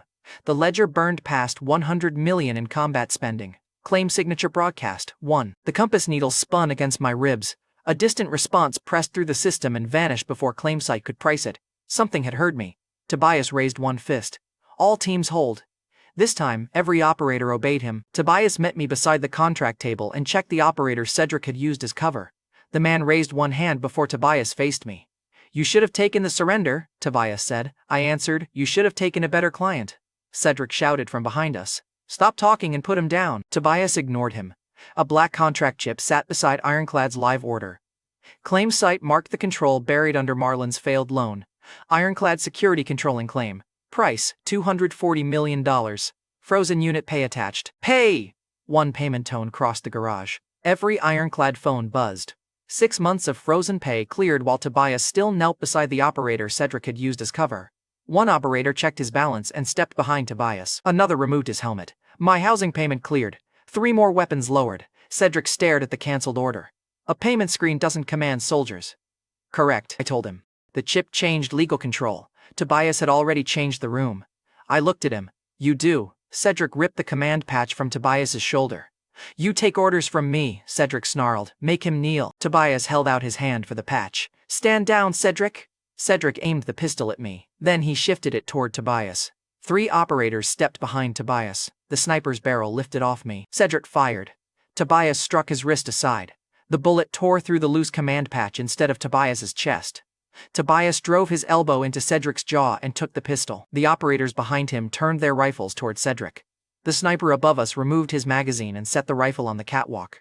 Cedric saw the barrels and ran for the armored van. He dove into the driver's seat and yanked the door toward him. I hit it with the same reinforced shoulder that had broken the divider. The door slammed shut and folded around the frame. Cedric's escape became a locked box with his own patch pinned to it. He hit the accelerator anyway. The van lunged toward his own people. A tow hook crashed through the rear bumper. The cable snapped tight. Elias's battered tow truck roared through the side entrance and dragged the armored van sideways. The van spun, missed the two operators, and buried its nose in a stack of empty pallets. The airbag punched Cedric in the face. Elias leaned out of the tow truck window. "You asked for ugly." The tow truck had one working headlight, two different doors, and a horn that sounded personally offended. Cedric tried reversing. Elias pulled the cable tighter and lifted the van's rear wheels off the floor. The operators stepped away from Cedric without being ordered. I looked at Elias. "I expected a vehicle." Elias patted the tow truck door. "This has one on the paperwork. The tow cable ruined my planned exit and kept two operators alive." Elias looked proud. Tobias walked to the van, opened the door, and removed Cedric's ring before the operators pulled him out. A double-star seal had been cut into the metal. The same mark sat on Ironclad's contract chip. I placed the North Mark compass beside both. Its needle snapped toward the seal. The ledger displayed one line. "External claim response detected." Something had answered the broadcast. I pocketed Cedric's ring and the contract chip. Tobias returned to me with the torn command patch. I held it out to him. "Your unit followed you. Keep the job." Tobias took the patch, but he stayed standing. "I don't kneel to owners," he told me. "Good, kneeling ruins aim." Several operators finally laughed. Tobias watched his operators pocket their phones and keep their rifles lowered. "You bought a claim. You didn't buy trust." I pointed at Cedric's van hanging from the tow cable. "Trust seems busy comparing management styles." The operator I had driven through the divider removed his cracked helmet. He walked to Tobias's side and left the shield at Cedric's feet. I told Tobias, "I bought you enough room to choose." He looked at Cedric trapped behind the van's airbag. Then Tobias fixed the torn patch back onto his shoulder. "Ironclad follows my command," Tobias told the unit. "Tonight my command is finished with Marlon York. Weapons lowered completely." Elias climbed down from the tow truck and looked at the armored van on his hook. "Can I keep this?" "No." Elias frowned. "You're difficult after gunfire." I pointed toward the exit. "Tow it to York Meridian." Elias slapped the tow truck roof and grinned. Tobias handed me Ironclad's command phone. Outside the garage perimeter, Dahlia waited beside her sedan. She had sent Winnie home with her driver and come back alone. Her eyes found the burn across my right fingers. Dahlia caught my hand. "You caught a bullet!" It was headed somewhere rude. She pulled me forward and kissed me before I finished the joke. The kiss was sharp and angry. I answered it with my good hand at her waist. When Dahlia stepped back, she kept my burned fingers in hers. That was for coming back. "I had orders. You ignored every other one." "Fair." Tobias lifted the command phone between us. "Marlon is calling." Dahlia released my hand slowly. "Ruin his morning," I answered. Ronan's father answered on the first ring. "Tobias," Marlon began, "bring Stanton through the private entrance." I watched the ironclad operators load their gear. "Your collectors are coming to the lobby at sunrise," I told Marlon. He recognized my voice and went quiet for one useful second. Then Marlon found his chairman voice. "Ironclad works for York Meridian." Tobias stepped close enough for the phone to hear him. "Not anymore, Mr. York." Marlon took one sharp breath. I ended the call before he could purchase a better threat. By sunrise, Ironclad would stand in Marlon York's lobby. He still thought they were coming for me. Marlon York ordered the lobby guards to shoot me. Nobody touched a weapon. Tobias Winslow, Ironclad's field commander, stood beside me with his torn command patch fixed back in place. His operators filled York Meridian's glass entrance behind us. They had come for me at midnight. By sunrise, they were watching Ronan's father discover unemployment. Marlon had dragged his black chairman's chair into the lobby. He sat in it beneath every employee's stare. "Fire!" Marlon barked again. "Ironclad, remove him." Tobias looked at the lobby guards. "Keep the exits clear." One guard opened the employee door instead. Marlon pointed at him. "You work for York Meridian." The guard pulled off his York earpiece and set it on the reception counter. "I worked last month too," the guard answered. "You didn't pay me." Marlon pulled out his phone. "Double his rate, triple it." Tobias kept his eyes on Marlon. "Pay from which account?" Marlon tapped twice. The payment failed before he finished promising it. A second guard opened the freight elevator for the night crew. Marlon pointed at him. "I gave an order." The guard kept the doors open. So did the fire alarm. Marlon's secretary moved next. He grabbed her wrist before she reached the elevators. "Lock every floor. Nobody leaves until I say so." A maintenance alarm flashed behind the desk. Overnight workers were still below the parking level. The secretary looked at the alarm. "They're evacuating. Seal the garage first." Dahlia Roy stepped out from my right. Winnie's mother had saved Oraline 12 hours earlier. Now she watched Marlon use employees as doorstops. Dahlia held out one hand. The secretary tore free, unclipped her executive key, and placed it in Dahlia's palm. "Garage access," the secretary said. Then she pulled Marlon's black executive plaque from the reception desk and carried that too. Marlon stared at both objects. "You're fired!" She walked behind Dahlia. "You froze my pay 3 weeks ago." His threat arrived after the consequence. Rough timing. Ronan York shoved away from his father's chair. My ex's rich replacement still wore coolant stains along one cuff, and he had learned nothing. "You promised Ironclad would fix this," Ronan snapped. "You told me to humiliate him at Harbor Light." Marlon turned on his son. "You signed a warranty on a valve that didn't exist. Lloyd was ready because you said he was. You made us a joke." Ronan jabbed one finger toward me. "Then sign whatever he wants, save my position." Marlon's family loyalty lasted until the first missing paycheck.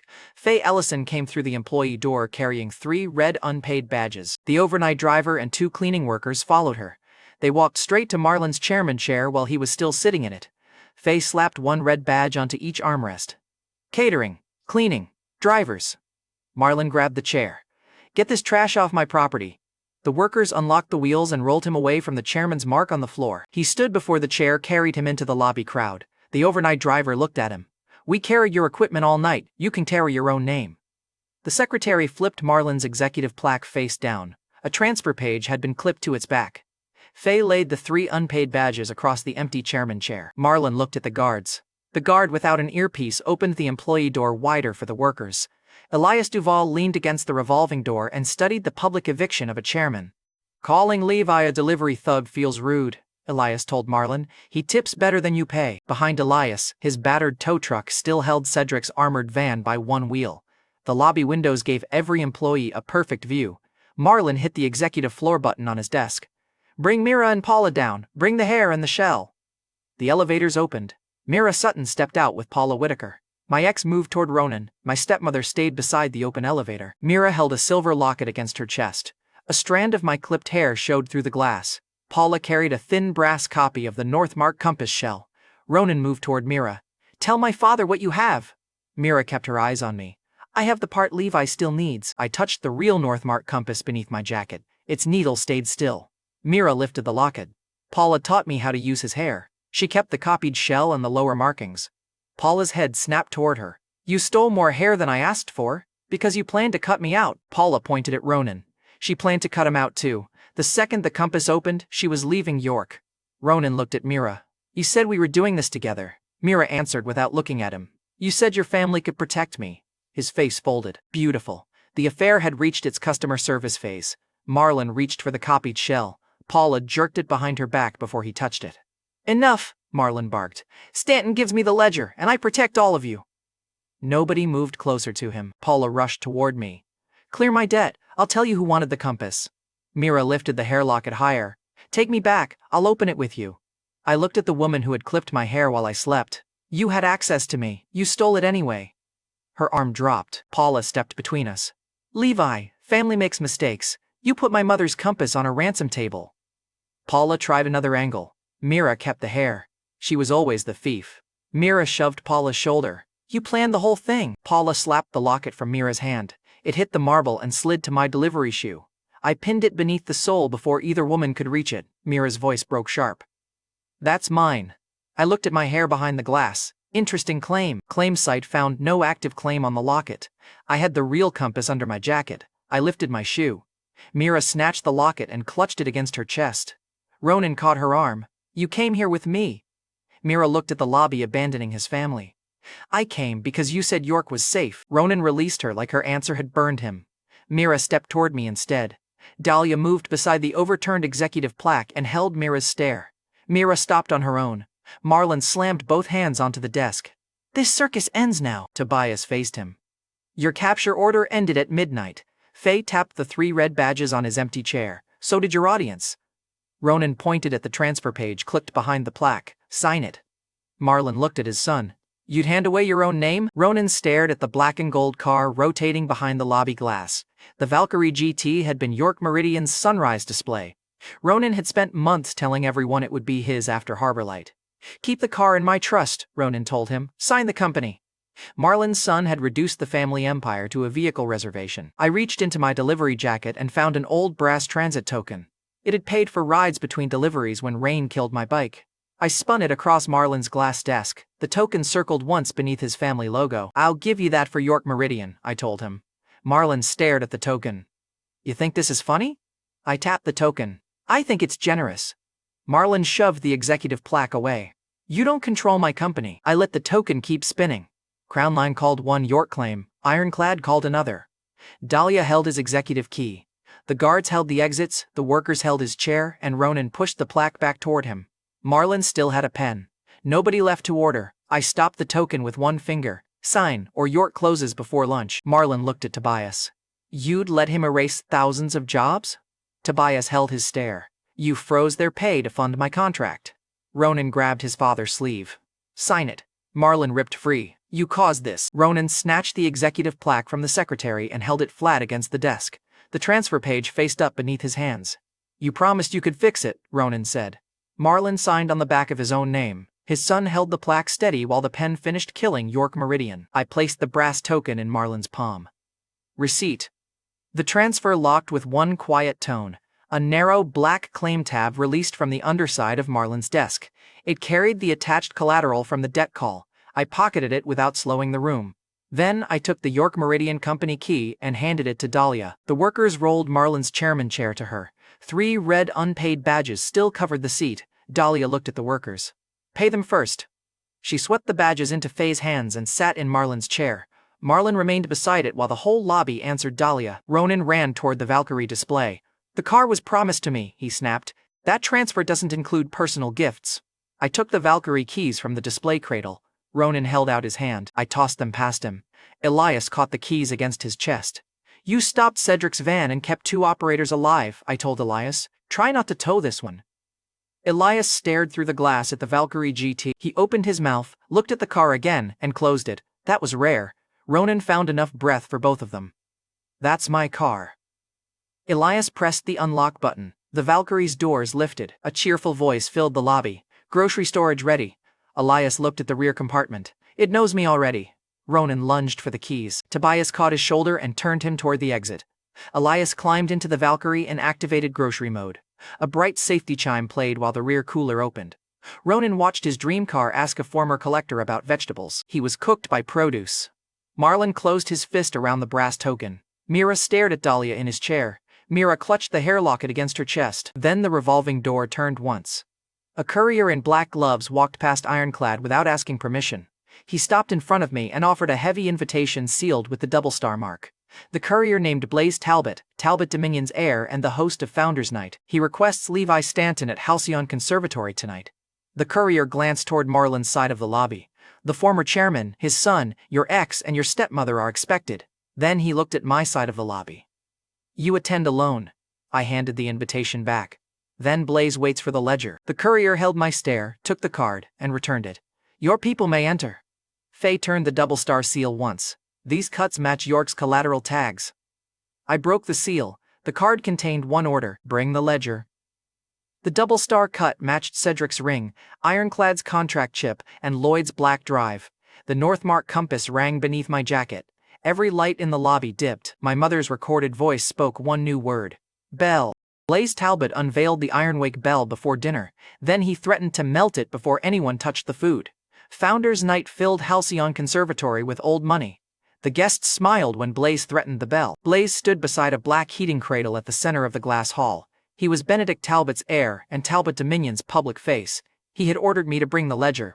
The Ironwake bell rested behind him. We reached the bell in under 2 minutes. Blaze had placed the auction stage inside the entrance, beside a lane reserved for his private car. Elias had parked the Valkyrie GT across that lane. The conservatory concierge had looked at my delivery shoes, then at Elias's car. "The loading lane is restricted." Elias handed him one grocery bag. "Hold this while you reconsider." The concierge refused the bag. Elias refused to move the car. Blaze watched the argument and smiled toward me. "You brought a collector, a clerk, and a borrowed CEO." Dahlia placed York Meridian's company key beside her Oraling key. "Which part looks borrowed?" Blaze's smile stayed up. His eyes checked both keys. The bell was waist-high, dark with age, and scarred by years of industrial use. A Stanton mark had been cut beneath the rim. My Northmark compass rang once under my coat. Blaze heard it and smiled. "Eleanor Stanton's line is extinct," Blaze announced. "Her son just hasn't accepted the paperwork." He pointed at the stagehand beside the cradle. Heed it. The stagehand reached for the control, then he looked at the bell and stopped. Blaze's smile tightened. You're paid to press one button. The stagehand kept his hand above the switch. That cradle will destroy it. Blaze picked up the stagehand's pay card from the console. That is the point. Press it, or your monk disappears. The stagehand's fingers curled. He touched the lowest setting and stopped there. A thin red line began climbing the cradle's side. Blaze slapped the control higher himself. The bell gave one dull knock as the metal expanded. The guests leaned closer. Faye Ellison moved before I did. Crown Line's owner liaison stepped beneath the rope and crouched beside the bell. A Talbot guard reached for her shoulder. Dahlia Royce blocked his arm with hers. Touch Faye, Dahlia warned, and Founders Night gets shorter. Blaze looked Dahlia over. Her Oraline light thread dress carried a faint silver pattern along one sleeve. The room had been whispering about her since we arrived. Blaze kept glancing at Dahlia. She stayed in front of Faye. Faye traced the bell's lower edge without touching it. 3 shallow cuts, she told me. 1 deep, then 2. Open the Northmark compass. The same hand-cut rhythm ran beside its inner ring. Faye stood and faced Blaze. Guarantee the bell is authentic. Blaze laughed. The retail clerk wants terms? Faye lifted her Crown Line owner key. The clerk owns more of her workplace than your staff do. A few guests stopped smiling. Faye pointed at the settlement display. Guarantee the bell transfers the instant Keystone Reserve clears the winning bid. The stagehand looked at Blaze. So did every guest close enough to hear. Blaze lifted his chin. Authentic, Blaze declared. Immediate transfer. No delay, no appeal, no second condition. The conservatory concierge entered the terms while Blaze watched. Faye looked at me. Now it's his mouth against the screen. Useful woman. I touched the narrow black claim tab that had released from Marlin's desk. Claim site marked one callable crack inside Keystone's settlement chain. I let Blaze keep talking. Blaze saw my hand near the tab. Whatever York gave you is local paper. Keystone Reserve answers to Talbot Dominion. Blaze tapped Crown Line's name on the settlement display. If his bid fails, take the Galleria. Faye looked at me. He's trying to take the stage you bought. Dahlia stepped beside the settlement console. Put my name down as witness. Blaze brightened. As guarantor? Dahlia's answer stayed flat. As the person watching you lose, her name went on the witness line. Her property stayed off the settlement. Blaze lifted the opening paddle. $400 million. A guest near the front whispered that my visible cash could never reach it. Blaze heard him and aimed the next insult at Dahlia. Ms. Royce, step away now, Blaze offered. Keep Oraline, keep York Meridian, leave Stanton to his delivery route. Dahlia took the bid paddle from the concierge. She placed it in my hand. Make him say the number again, Dahlia told me. Mira stood beside Paula near Blaze's table. My ex watched Dahlia's fingers leave the paddle and looked down at her own empty hands. Blaze repeated the opening bid. 400 million. I raised the paddle. 4 billion. The polite noise stopped. Blaze blinked once, then his smile returned wider. He waved 2 guards closer before the result appeared. A failed account was supposed to end with me dragged out. 4 billion from Levi Stanton, Blaze announced. Instant settlement through Keystone Reserve. The concierge entered my name. The screen asked for seller approval. Blaze pressed his thumb against the panel. A red line cut across the display. Seller authority rejected. Blaze pressed again. The screen rejected him twice. He pointed at the stagehand. Full heat. Melt it now. The stagehand took his pay card from Blaze's hand and snapped it in half. You already spent my month, the stagehand said. Press it yourself. He killed the cradle. The first Talbot guard unhooked the bell's rear chain. The second stepped away from Blaze and cleared the rolling base. A banking guest opened his phone. Move my family account out of Keystone. His assistant acted before Blaze could answer, then carried the donation envelope toward the door. The settlement display changed once. Keystone Reserve controlling claim, Levi Stanton. Bell collateral released. The black tab from Marlin's desk had carried York's pledged Keystone claim. My bid never left my account. Blaze stopped touching the screen. Seize the bell, he ordered. Arrest Stanton. The guard holding the chain looked at Faye's recorded guarantee. You promised immediate transfer. Blaze snapped. I pay you. The guard glanced at the broken pay card. You stopped. He placed the chain in my hand.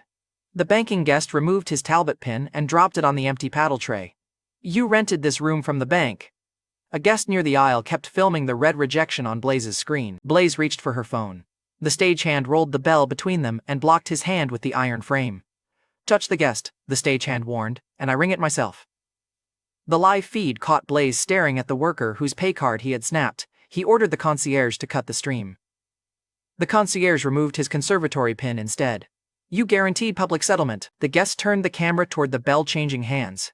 Blaze had lost the bank, the staff, and the version of the story he planned to sell. Marlon stepped backward.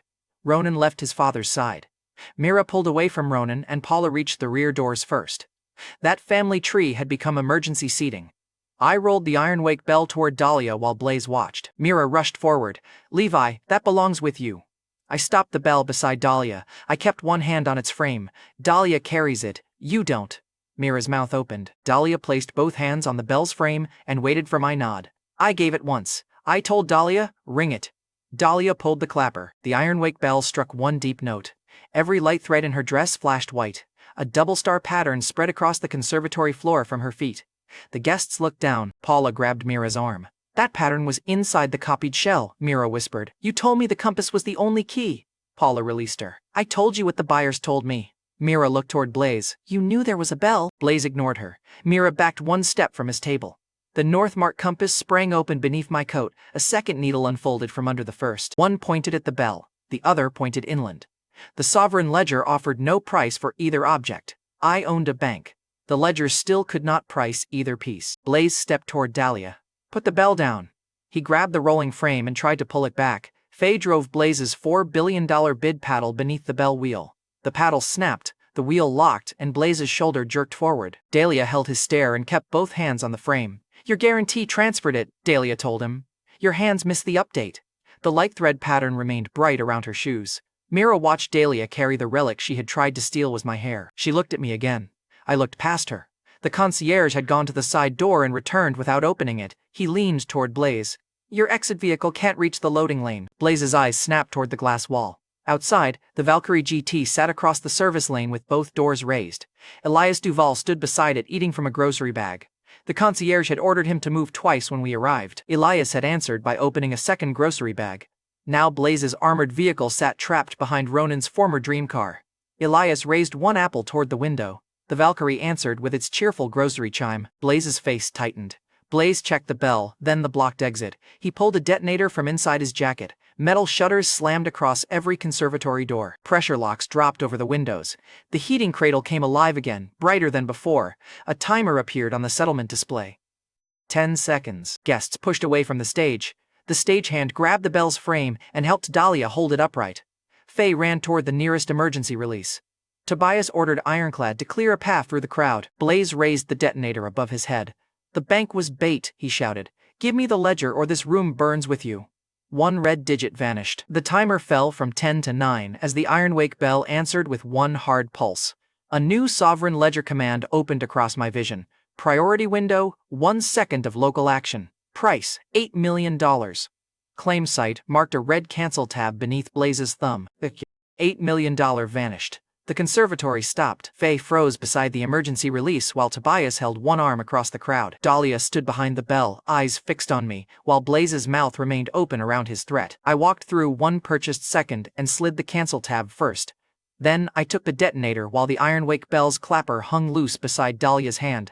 I unhooked it, stepped behind Blaze, and swung once as time resumed. The timer died at 9, and every pressure lock released. Blaze flew face first into his own settlement display. The bell clapper rang against his cheek and dropped into my hand. Using the family relic to slap the host was free emotional interest. The stagehand killed the heating cradle. Then he jammed Blaze's broken pay card beneath the cradle switch so it could not restart. Faye hit the emergency release and shouted, "Doors are open, move!" The banking guest who had abandoned Blaze grabbed the second release. Both exit banks opened. Tobias ordered Ironclad to split the crowd toward both exits. Dahlia kept the bell upright while guests pushed past her. Ronan pulled Marlon through the first exit while Mira dragged Paula toward the second. The hair locket knocked against Paula's copied shell between them. Paula tried to pull free. "The bell is active. We can't leave." Mira yanked harder and answered, "You can study it after we stop burning." Their alliance had finally discovered priorities. Paula looked back at the second compass needle glowing beneath my coat. Blaze rolled off the broken display and touched his swelling cheek. "You hit me with the bell." I held up the clapper. It wanted closure. His respectable voice disappeared. "My father owns every road out of Glass Harbor. Black Pine will erase you." Blaze ran for the private service door, then saw Paula near the open exit. He ripped a sealed metal strip from inside his jacket and threw it across the crowd. "Paula!" Blaze shouted. "Stanton Foundry! Use the hair before he reaches it!" Paula caught the strip. Mira tore it from her hand before Paula closed her fingers. The copied compass shell under Paula's arm lit and pointed inland. Mira shoved the strip into her hair locket. "You were going to leave me out." Paula grabbed for it. Tobias's evacuation line split them apart and pushed both women through the exit. Blaze escaped through the service door. Faye kept one hand on the emergency release. "Go, I have the room." Outside, Elias had blocked Blaze's armored car, so Blaze stole a staff vehicle and rammed through the loading gate. The stolen vehicle's hands-free call blasted through its open window. "Father!" Blaze shouted. "Fire before they reach the gate!" Benedict Talbot answered through the same speaker. "Bring them into the approach." The vehicle vanished uphill. I put the bell clapper back in Dahlia's hand. "Can you carry it?" Dahlia tightened her grip. "Can you stop buying seconds without warning me?" I told her. "No." "Then I can carry the bell," Dahlia said. Elias drove the damaged Valkyrie to Blackpine Estate with ironclad spread behind it. The first missile clipped the Valkyrie's rear quarter and rolled us across the stone approach. Glass burst inward as one door tore free and spun into the ditch. The car landed against the outer gate with the grocery chime still playing. I kicked the bent roof panel open while Dahlia stepped from the smoke beside me carrying the Ironwake bell. Behind us, Tobias drove Ironclad's lead vehicle through the service gate. Blackpine had wanted a kneeling visitor. It got a wrecked supercar, a woman carrying its stolen bell, and a private army through the side entrance. Blaze's burning staff vehicle sat beyond the gate. His voice came through the estate speakers. "Last chance, Stanton. Neil and my father may let your friends leave." I looked at the wrecked vehicle and the missing Valkyrie door. "Your escape plan is still costing other people cars." The speakers cut off. A man in an engineer's coat stepped through the outer gate with both hands raised. He was Blackpine's chief engineer. The live launch controls sat inside his gate. A security screen above him showed his family and crew packed behind the inner wall. The engineer pointed at the screen once. "Benedict has them. Follow me or he fires." Tobias kept his weapon low. "That makes you useful and dangerous." The engineer opened the service lane and stayed in front. My compass needle pointed through the same gate, so I followed. The outer gate slammed shut behind Ironclad's last vehicle. Steel plates rose from the ground and boxed us between two walls. The chief engineer ducked behind a blast shield. "He said they live if I put you in the courtyard," he shouted, bait with a family behind it. A glass control room lit above the inner gate. Benedict Talbot stood inside it. Blaze's father ruled Talbot Dominion from Blackpine. His son stood behind him, holding ice against the bell-shaped bruise on his face. Benedict touched the control panel. "My son said you purchased 1 second." He looked down at me. "Let's see what the next minute costs." Turrets lifted along the walls while 3 launchers turned toward the courtyard. Workers were still running across the east maintenance gantry. The chief engineer stepped from the shield. "Mr. Talbot, my crew hasn't cleared." Benedict kept his eyes on the launchers. "Then they should move faster." The engineer's face changed. Dahlia stared at the nearest launcher. "That safety controller came from Aureline." She ran to a service plate beneath it and pressed her executive key against the lock. The launcher hesitated. Dahlia entered Arlene's original safety handshake, and one firing light went dark. The workers above it gained 5 more seconds. Benedict saw the stopped launcher and reached for a red manual switch. Dahlia shouted, "There are people under that rail." Benedict pressed the override. Every launcher fired. The chief engineer stared at his family badge while a missile crossed above his fleeing crew. He tore the badge from his chest as the Ironwake bell struck its frame. My Northmark compass snapped open. Its second needle locked onto Blackpine's walls. A local command opened across the Sovereign Ledger. "Domain claim available. Choose one bounded area." I chose Blackpine's inner courtyard. Price, $160 million. Pay. White rings spread across the courtyard stones and stopped at the outer wall. The second claim signature left me before the first missile reached Dahlia. The Northmark compass struck once against my ribs. Something beneath Glass Harbor answered with a pressure the ledger could not translate. Then the missile changed direction. It curved over her head and returned to its launcher. The launcher vanished inside its own fire, while the white ring held at 240 yards. Inside it, every weapon followed its firing command back to the source. The second missile buried itself in the west turret line. 3 turrets spun after it and fired into their own ammunition bays. The third missile tore through the control room's armored shutters. Blaze dropped behind Benedict's chair while Benedict stood until the glass around him fell inward. The stopped Aureline launcher fired last. Dahlia's delay gave the workers enough time to clear its rail. The warhead curved back into the estate tower. Benedict had spent years building those weapons for intruders. One firing order turned them on Blackpine.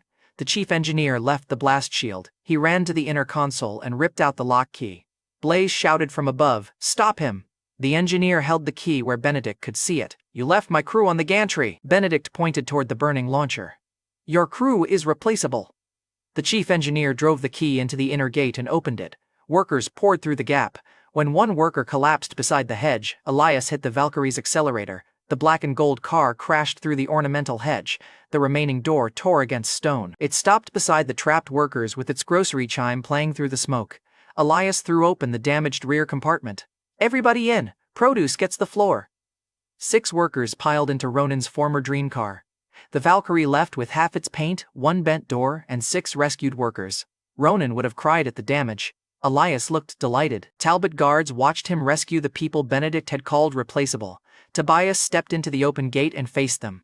Ironclad protects the staff, Tobias ordered. Anyone shooting workers answers to me.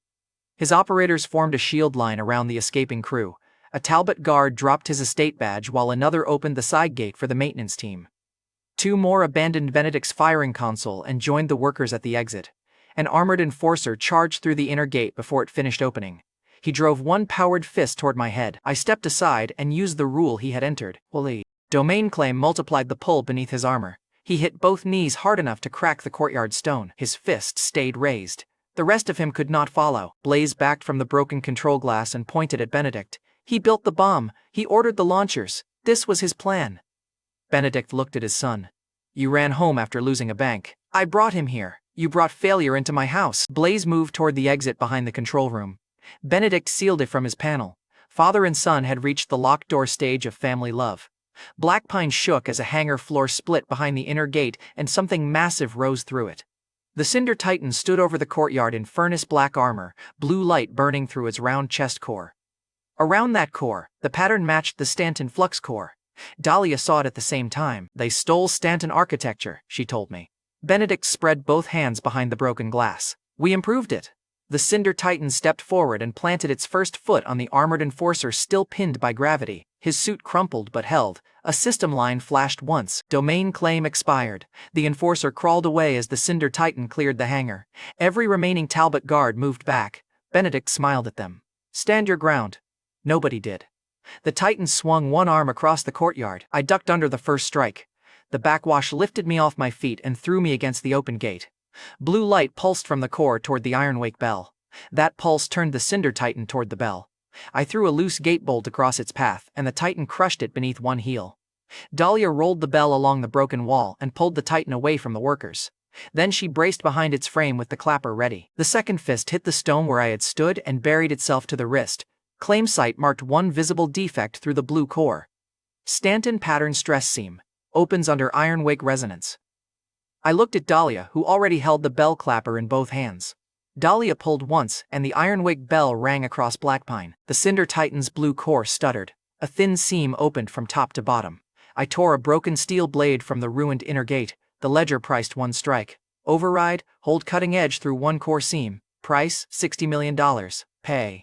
The Titan ripped its buried fist free and charged. Benedict leaned through the broken glass. Run, Stanton. I ran at the Titan. I stepped onto the lowered forearm, crossed its shoulder, and drove the steel blade through the blue seam. 1 clean cut. The core split. Every furnace plate went dark. The Cinder Titan dropped to 1 knee. Then it fell face first at Benedict's gate. I wasn't adding that thing to inventory. Benedict's hand fell from the control panel. Blaze backed away. The chief engineer passed both men and shut down the remaining launchers while something black moved inside the broken core. I reached into the split housing and pulled out a glassy shard. The Ironwake bell screamed in Dahlia's hands. The Northmark compass's second needle snapped toward Glass Harbor. ClaimSite tried to price the shard. No local claim value available. Benedict grabbed the edge of the broken console. Put that back, he ordered. I stepped over the fallen Titan. Who owns it? Benedict laughed once, but the sound came out thin. Deep Glass Vault owns that power, he admitted. Talbot Dominion only rented it. Blaze pointed at his father. He fed it. He made the Titan. Benedict turned on him. You carried the ledger signal straight to it. The chief engineer pulled the emergency bar. Steel shutters sealed father and son inside the ruined control room.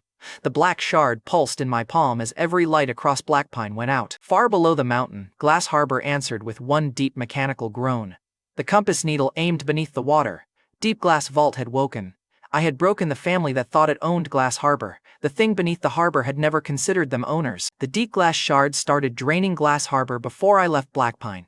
Every light below the mountain died in one sweep. Then the harbor water pulled away from the seawall. Boats dropped onto mud as power cables snapped beneath the exposed waterline, where a black circle opened. The north-marked compass pointed straight into it. Dahlia still carried the iron wake bell against her hip. Its frame shook once, then went silent. Claim site touched the bell and returned the same answer it had always given me. Override price, unavailable. The shard twisted inside my fist and pulled toward the harbor. Tobias reached us through the smoke. Ironclad's field commander looked downhill at the dark city. "What do you need?" Tobias asked. "Clear the waterfront," I told him. "Keep everyone above the old loading roads." Tobias glanced at the black circle. "And you?" "I'm going where the water ran."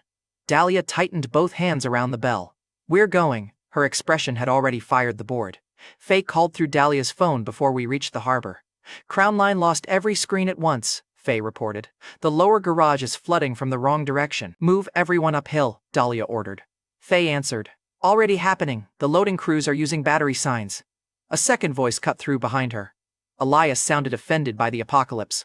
"The water touched my remaining good door," Elias complained. "I'm charging the ocean." "Keep Winnie away from the waterfront," Dahlia told him. Elias's tone sharpened at once. "Done."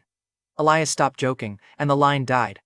Dahlia drove an Oraline recovery craft down the exposed service ramp while the black circle widened beneath us. Deep glass vaults sat inside the harbor floor behind sealed industrial plates. The outer seam had no handle. The shard supplied one. It tore free from my palm, struck the center seam, and opened the plates. Dahlia pushed the craft through before the water could return. The chamber beyond was dry, black, and larger than Black Pine Estate. I skipped the architecture. Something inside it was stealing my city. The shard floated ahead while black lines spread from it into the walls. Each line carried one claim I had purchased: Crown Line Galleria, Ironclad Security, Keystone Reserve, and Stanton House. Every purchased victory hung from those black lines. The line tied to Crown Line pulsed. Far above us, another block of glass harbor went dark. A Crown Line security feed appeared on the nearest wall. The Galleria doors had locked with families still inside. Faye shoved her owner key into the dead reader, and it rejected her. Faye tore the emergency cover off immediately and pulled the manual release. Workers caught the glass doors before they slammed again. The crowd moved uphill through the opening. A second feed showed ironclad vehicles turning across the waterfront evacuation lane. Their engines answered the black claim instead of Tobias. Tobias stepped into the lead vehicle's path and ordered every operator out. His people abandoned the machines, formed a human barrier, and kept the evacuation moving on foot. Something was controlling my claims. I raised one hand. "Override. Cut the local claim." The sovereign ledger priced it. Price, $4,800,000,000. My available cash appeared beneath it. $320,374,300. The command stayed locked as the chamber folded around me. The recovery craft vanished behind black glass while Dahlia remained outside with the bell. A tall figure stepped from the open seam. Black plates covered its body. Its face was smooth. One hand reached through 3 different angles at once. Every dead screen in the chamber lit with the same line. Foreign claimant translated, Null Regent. The figure tilted its blank face toward me. "I followed your claims," the Null Regent told me. "You kept announcing ownership." Its voice came through the walls, the craft, and my phone. The Crown line tightened around my left arm. A black ironclad strand locked around my chest. Keystone's strand wound across my throat. The Regent opened its hand toward Glass Harbor. Behind the glass wall, Dahlia's recovery craft turned against her controls. The nose swung toward the vault edge as warning lights covered the cabin. Dahlia cut the main drive, kicked the emergency brake loose, and used the bell frame to jam the steering bar. The craft stopped inches from the drop while Dahlia stared through the glass at the Regent. "You picked the wrong company car. Every structure you bought became an anchor," it continued. "You built my door." The Watcher had a name. It still had terrible manners. I drove my fist into the nearest black line. It bent around my knuckles and struck me back. The impact threw me across the chamber and numbed my shoulder against the wall. The Regent moved closer. "Purchase another answer." It pulled the Stanton House line tight. For one ugly second I saw Paula's abandoned luggage, my mother's reading chair, and every room I had reclaimed. Then the line forced those images across my vision until the chamber disappeared. The Stanton House image sharpened whenever I pulled toward it. I stopped pulling, clamped the northmark compass against the black line, and yanked. The unpriced compass cut one black strand, and the Regent's head snapped toward it. "Prior claimant property," it translated, "unconsumed." Good. The thing had finally noticed my mother. I pushed myself up. "Override. Break its hand. Price, $2,700,000,000. The price stayed locked while the null regent reached through the glass toward Dahlia. She lifted the iron-wake bell clapper, but the compressed space slowed her arm before the bell crossed the lock. A new ledger prompt opened. Independent property detected, Aureline Dynamics and York Meridian. Owner consent required. No consent recorded. Assets unavailable. The ledger refused to count Dahlia's property without her consent. A one-time request flashed across the craft display. Dahlia read it and met my eyes through the black glass. Use Aureline, Dahlia ordered. Use York, I consent. The prompt changed. Consent recorded. External property available. The null regent tightened every line around me until Crown Line's wire cut through my sleeve.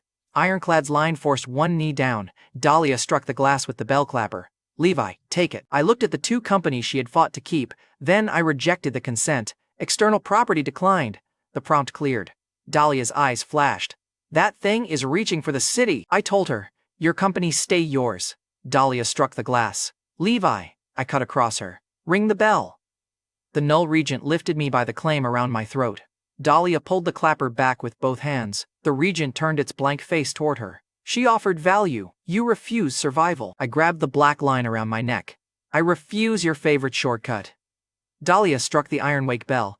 The note hit deep glass vault and split the space lock for one heartbeat. Air rushed between us and struck my chest. Beneath my jacket, the Northmark compass snapped open. One final combat command appeared through the sovereign ledger. Absolute claim. Duration, 10 seconds. Price, every priced asset Levi Stanton controls. Rule, one object truly owned may become the tool Levi declares. A list opened beneath it. Cash, Crown Line, Ironclad, Keystone, Stanton House Collection, Watch Inventory, every remaining priced claim. The null regent extended its hand toward Dahlia again. Pay, I told the ledger. My balance dropped from $320,374,300 to zero as the Crown Line wire snapped first. The ironclad line broke across my chest while Keystone burned out around my throat. Inside my pocket, the Stanton House key split while every watch receipt on my phone turned blank. The regent stepped back and closed its hand defensively. A 10-second clock appeared. I reached inside my torn jacket. Boss Hammer was still there, neon pink, plastic, and bound by one clean return condition from a 7-year-old. The null regent looked at the toy. That object has no claim value. Winnie disagreed. Aimed its job. Boss Hammer breaks hostile claims. The clock started. 10. The regent drove its three-angled hand at my face. I swung the toy into its knuckles. The chamber rang like struck steel as every black finger broke backward. The null regent recoiled and made one sound. The ledger translated without help. Fear. 7. It pulled the open gate behind itself and tried to retreat. I stepped through the broken Crown line and hit its chest. Boss Hammer stayed the size of a child's toy. The strike hit like a freight press. The regent flew through its own gate and tore the black seam wider. Its body struck the far side hard enough to expose Glass Harbor's lights through the breach. The first block above us came back online. 4. The regent grabbed the gate with its remaining hand. You own nothing, it hissed. I looked at the zero balance still burning across my vision. Correct. Then I hit the gate. The pink hammerhead landed on the black edge. The whole breach folded inward, one side bending over the null regent. Then the other side closed across it and compressed the gate into a flat steel plate. A Northmark compass emblem stamped itself across the center. The deep glass shard snapped into the plate beneath that emblem. The regent's outline moved once beneath the metal, so I tapped the plate with Boss Hammer. Claim denied. 1. The chamber released every black line as deep glass vault went dark. The clock hit 0, and absolute claim ended. My legs stopped pretending they worked as the steel plate dropped into the drained harbor trench. Water crashed back over it. Above us, Faye still braced Crown Line's manual release with both hands. Her owner key flashed once while families pushed through the opening. Crown Line Galleria, employee owned, active representative, Faye Ellison. Faye used the changed key to unlock a second door and kept moving people uphill. On another feed, Tobias and Ironclad held the evacuation lane on foot. His command phone changed while two operators shoved a stalled bus clear. Ironclad Security, Unit Owned, Operational Command, Tobias Winslow. Tobias glanced at the line, pocketed the phone, and put his shoulder against the bus. Harbor Light Grid restarted one block at a time. The city saw the water return while my price stayed private for another minute. Dahlia drove the recovery craft through the collapsing glass and caught me across the chest. The bell rolled against her boots while Boss Hammer stayed in my hand. Dahlia dragged me inside while the vault plates sealed behind us. Blood ran from my nose onto her sleeve. Dahlia checked my shoulder, my breathing, and the zero balance on my phone. Then she hit me once in the chest with her open palm. You rejected 2 companies while a cosmic thief was strangling you. I was busy. I caught the front of her coat and kissed her first. For one selfish minute, I wanted something that did not need a price, a vote, or an owner key. Dahlia answered with both hands in my jacket. The harbor lights were turned outside the craft while neither of us behaved professionally. When we broke apart, she kept her forehead against mine. I offered Oraline and York, Dahlia said. They were mine to offer. No, I told her. Dahlia kept both hands in my jacket. You still refused. I wanted you after the companies. Her anger cracked into a smile. Better answer. Dahlia took my empty phone and pushed it into my pocket. Come home with Winnie and me, she said. Bring the ridiculous hammer and the damaged jacket. $0 is fine. Your kitchen can handle delivery food? We'll risk it. Then the Northmark compass opened between us. Its second needle stopped pointing beneath Glass Harbor. Both needles turned inland. A coordinate appeared across the face. Stanton Foundry. A second line followed. Previous claimant, Eleanor Stanton. The outer door inside Stanton Foundry was already open when we reached it. Mira and Paula stood inside with my clipped hair pressed against the lock. They were celebrating one doorway too early. Moments earlier, the dead industrial block had looked sealed. Then Elias arrived in the damaged Valkyrie GT. One door hung crooked, half the paint was gone, and the grocery chime still sounded cheerful. Elias rolled past the blank wall, heard the chime echo twice, and stopped. That wall is hollow, he announced. The Northmark compass needle snapped toward it as Elias reversed to the concrete wall. A hidden service panel opened. His ridiculous grocery mode had found the loading bay of my mother's secret foundry. Ronan would have hated that car's career. 2 loading vans waited at the curb while we found the entrance. Dahlia carried the iron wake bell through the opening. I followed with Boss Hammer in my jacket and $0 in every account. My right shoulder still refused a full lift. The service corridor ended behind a wide glass chamber. Mira, my ex who had clipped my hair while I slept, stood at the inner lock. My stepmother Paula held the copied Northmark compass shell beside her. Mira lifted the hair locket when she saw me. It worked, she told me. Your blood opened the foundry. Her eyes dropped to the dead payment card in my hand. Crown Line lists its employees now, Mira continued. Ironclad lists its unit. Ronan heard you burned everything.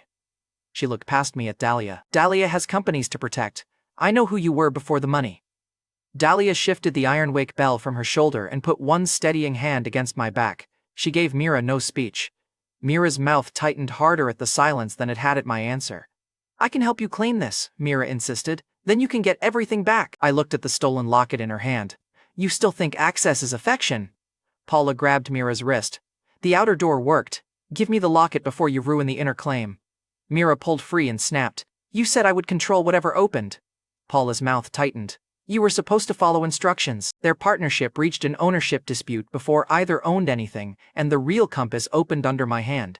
Words appeared across the inner lock. Inner access, voluntary claim only. Stolen biometric attempts burn access and seal the claimant as witness. Mira read the warning as the lock opened a narrow white line and asked one question. Did Levi Stanton grant this claim? Mira looked at me through the glass chamber. I'll give you Paula, she offered. She planned the whole thing. Paula shoved her shoulder. I'll give you the locket and every Talbot message. Leave her here. They were trading each other before the lock had even rejected them. I held up one empty hand. Consent comes from me. You're bargaining with each other. I kept both hands at my sides. Paula hissed. Use the hair. The lock can't tell the difference. Then Mira pressed my hair against the lock anyway. Her status addiction had survived a billionaire, a fake prince, a Galleria ban, and one fleeing dynasty. Reading comprehension never had a chance. The outer ring turned, and Mira smiled at me. See, we still match. A second ring opened beneath her hand. Name the owner who granted consent. Mira's smile weakened as she pushed the locket harder. Levi's blood is the consent. The inner ring flashed red as the floor dropped 1 inch beneath her shoes. Glass rose behind Mira before she could step away, and she struck it with both hands. Paula, open this. Paula backed toward the service corridor as the copied shell lit in her hand. A second glass wall rose behind Paula as she tried to throw the shell away. The lock caught it in a white ring, pulled her into the gallery, and sealed the glass. Mira and Paula stood together beneath one bright lime. Claimants sealed as witnesses. The hair key had opened the hallway. It had also locked both thieves into the front row. Mira slapped the glass. You told me blood was ownership. Paula pointed at the locket. You used too much hair, Mira snapped. That was your plan, Paula answered. My plan required someone close enough to steal it. Mira stopped striking the glass. I stepped closer. 3 answers, then I walk. Mira gripped the locket. Paula paid me to clip your hair every night. Paula laughed at her. She kept extra because she planned to dump Ronan and crawl back to you after the foundry opened. Mira turned on Paula. Blaze gave you the coordinate. I stole it because you were leaving me out. Mira slapped Paula across the face. Paula hit her back and grabbed for the locket. They crashed into the witness glass together while the lock ignored both thieves. Dahlia rolled the ironwake bell beside the Northmark compass, placed the clapper down, and stepped back. I carried it because you asked, Dahlia told me. This choice stays yours. The inner lock turned toward her and stayed white. Dahlia stepped away from the most powerful object in the room. Mira looked from Dahlia's empty hands to the stolen locket and stopped fighting Paula. The hidden service door opened again. Faye came through with loading crews, portable lamps, and enough hand tools to restart a dead warehouse. The former junior associate still wore her Crown Line owner key, but the display now listed the employees beneath her name. She took one look at Mira and Paula behind glass. Did I miss the apology? Faye asked. They skipped to consequences, I told her. Faye nodded toward the crews. Good, we brought equipment. Faye plugged a Crown Line relay into the wall speaker, and loading crews answered at once. Glass Harbor went dark, Faye told me. Nobody waited for permission. She sent the loading supervisor and one roof crew back to Crown Line with a manual cable cutter and one order. If every signal dies, Faye told them, use the biggest screen and flash the foundry launch mark. I looked at the dead foundry floor beyond the inner lock. Behind her, workers spread through the dark service lanes. One crew lifted a jammed shutter while another connected portable lamps to the dead tracks. Elias leaned toward the speaker. Tell them the service bay accepts grocery vehicles, Faye answered. I'm refusing to say that out loud. The Northmark compass rang as the inner chamber opened and a round floor lit with two slots, one for the compass. The ironwake bell fit the other, and Dahlia lifted it only after I nodded. She set it into place, and the foundry walls came alive. 3 images appeared across the walls. First, Eleanor Stanton stood in work coveralls inside the same floor ring. The sovereign ledger glowed around her hands while she locked the Northmark compass into place. The second image showed a black breach above Glass Harbor. My mother rang the ironwake bell as every number around her dropped to 0. The breach closed, and Eleanor fell beside the silent bell. I had spent years hearing that she left me a failing house and old patents. She had spent herself keeping the city alive. The third image showed the parking garage. I shoved Winnie behind the pillar and took the van. Before the image finished, a black shadow crossed the foundry roof. Faye's crews looked up as one vessel too large to be weather-darkened the transparent ceiling. My mother's recorded voice filled the chamber. My name is Eleanor Stanton. I held the sovereign ledger. I spent my remaining claim sealing the first breach and built this foundry for a willing successor. The wall froze on Winnie alive behind the pillar. Blood identifies the door, Eleanor said. Choice carries the work. The foundry kept one qualifying record. This is the claim I trust. The message ended as the floor ring opened beneath my hand and waited for an answer. A new claim appeared through the sovereign ledger. Origin claim available. Effect, awaken Stanton Foundry and its unfinished defense. Consequence, activation completes the external claim trace. Deep glass pressure had vanished, but something farther away was still listening. Dahlia stood beside the bell. What does it need? I told her. A willing claimant and a witness. Dahlia met my eyes. Then choose your witness. Behind the glass, Mira pressed both palms against the wall. Levi, I was with you first, she pleaded. I opened the outer door. I belong in there. The stolen hair in her hand got my first glance. The ironwake bell beside Dahlia's empty hands got the second. Dahlia Royce, I told the foundry. Chosen witness. The floor ring accepted her name. Mira's hands slid down the glass. Paula shouted, Your mother's property belongs to the Stanton family. I faced the inner chamber. I accept the work. The sovereign ledger answered. Origin claim accepted. The whole foundry moved as steel shutters rolled away from buried windows. Assembly lines that had slept for years powered on in sequence. Floor lights ran beneath Faye's crews and divided them toward separate loading lanes. The workers grabbed handles, cleared tracks, and started the first stalled line by hand. Elias drove the Valkyrie deeper into the service bay and hooked its damaged rear frame to a frozen freight door. The ironwake bell rang without anyone touching it. A white ring spread from the Northmark compass through the floor and out beneath the city. Faye's voice burst through the speaker. Every old freight map in Crown Line just lit up. Elias looked toward the service bay. My car is either invited or being judged. Beside the freight map, 3 dormant icons appeared, a rail line, an iron figure, and a launch door. None carried a name or power yet. A second warning covered the wall. External claim trace complete. The foundry ceiling turned transparent as dawn reached Glass Harbor. Then a field of black vessels covered it. The count climbed too fast for the wall to speak each number. Then it stopped. Null fleet, 60,000 vessels. Time to planetary destruction, 8 minutes. The first carrier moved between Stanton Foundry and the rising sun. The first null fleet carrier charged its weapon with 8 minutes left. I had $0. My right shoulder still burned from deep glass, so I rang the ironwake bell. On the Foundry map, the dormant rail icon lit first as every dead rail yard answered. Freight corridors split open beneath cities, fields, and abandoned factories. Steel lines rose from the ground and locked into one glowing path. The Foundry named it across the wall. Railstar line active. I put one hand on the Foundry map. Return the shot over empty ocean. The first carrier fired, sending a white beam toward Glass Harbor. Railstar line caught the strike above the city, turned it through the freight corridor, and sent it back. The carrier broke in half across the sky. Its two halves tried to keep firing. Railstar line pulled both beams apart and buried them in empty ocean beyond the harbor. Across Glass Harbor, workers looked up from evacuation lanes and saw the freight tracks glowing above their heads. From the Foundry relay, Faye pushed one message onto Crown Line's exterior screens. Keep moving uphill, the rails are ours. Workers used the glowing rails to guide families uphill while Mira stopped begging behind the witness glass. Paula stopped blaming her. For 3 useful seconds, both women respected physics. The timer dropped to 7 minutes as 600 landing vessels detached from the fleet. The Sovereign Ledger stayed silent. My money had finished talking in deep glass. I struck the iron wake bell again, and the iron figure icon flashed white. Origin Claim lit a second ring beneath Stanton Foundry. Across the continent, 12 decommissioned foundries opened at once. One iron figure rose from each site, and the wall named them after they moved. 12 iron sentinels active. The first sentinel crushed a landing vessel's drive core, while another blocked a descending column across a freight bridge.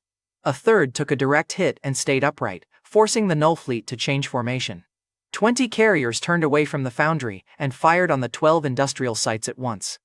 The third sentinel locked both arms over a foundry roof and took the full barrage across its back.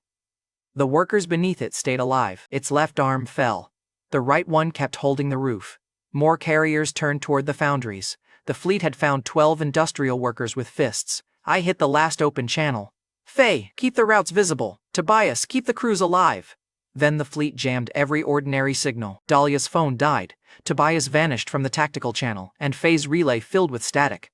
The sentinels kept fighting, but they no longer shared targets. 3 carriers slipped between them and aimed at Glass Harbor. Dahlia ran to the Stanton flux core mounted beside the foundry floor. The cracked Oraline cylinder still carried her executive key. She drove the key into the core. Harborlight grid, feed the foundry. The old fracture reopened under her hands.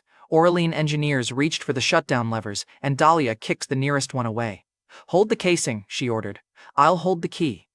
They wrapped the cylinder with steel bands while red heat climbed Dahlia's wrists, but she never released it. Power returned through every old industrial line. I struck the 3rd floor ring with Boss Hammer. Open every yard. Hidden hangars split beneath freight depots and shipyards at once. Sky Yard Legion available. Manual launch required. The signal jam blocked the command. Faye stayed at the foundry relay. She cut through the static with the hard line she had kept open to Crown Line. Roof crew, Faye ordered. Use the mark. Across the city, the loading supervisor ripped the jammed network cable from Crown Line's largest exterior screen. The roof crew flashed one white foundry launch mark. Old yards saw it and answered by hand. Hangar doors opened across the continent. Tobias brought independent ironclad units into the launch lanes. A landing vessel fired into the nearest yard, so he drove an empty armored vehicle under the shot and jumped clear. The blast flipped the vehicle while the crew stayed upright, but a carrier fragment jammed one hangar door.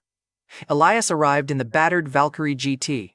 Its remaining door was bent, the exterior looked chewed, and the grocery chime remained emotionally undefeated. A worker waved him off. You'll destroy it.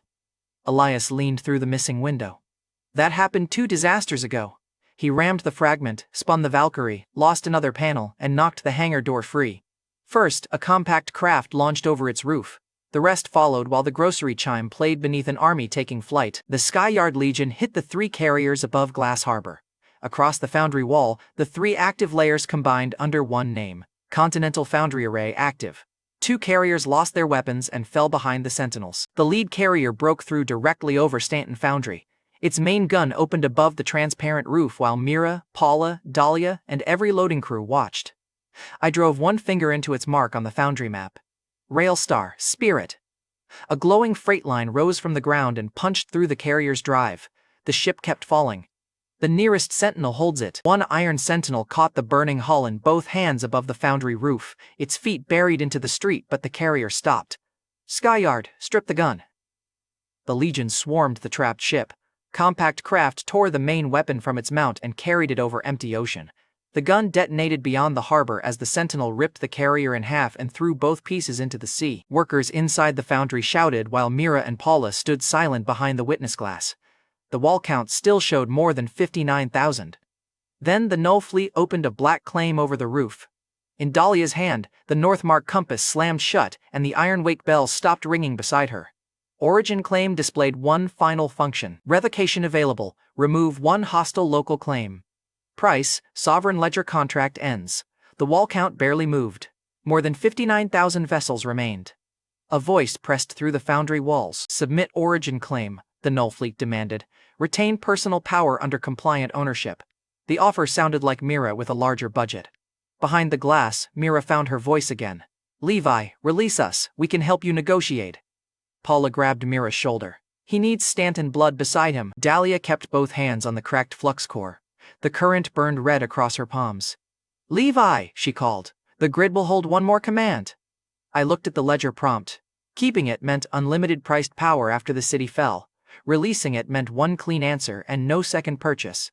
The choice took less time than Ronan's fake watch. I placed one hand on the Iron Wake bell. Revoke the Null Fleet's local claim. The Sovereign Ledger waited for my voice. I repeated it.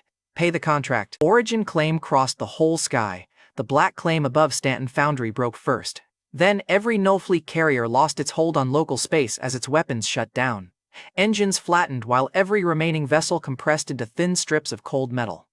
Cold strips fell over ocean and empty fields as metal rain flashed across the returning daylight. The Continental Foundry array went quiet by choice while Railstar Line lowered into the ground.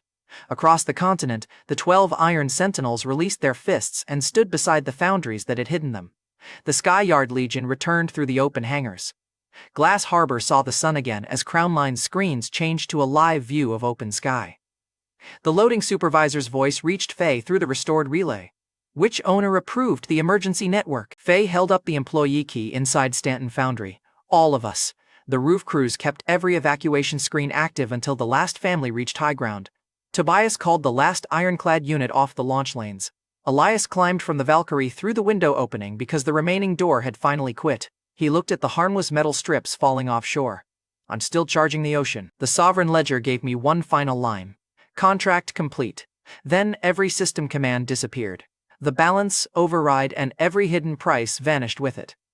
The ledger went silent, leaving me my body, my memories, and one cracked pink hammer. That was enough to reach the witness gallery as the glass opened.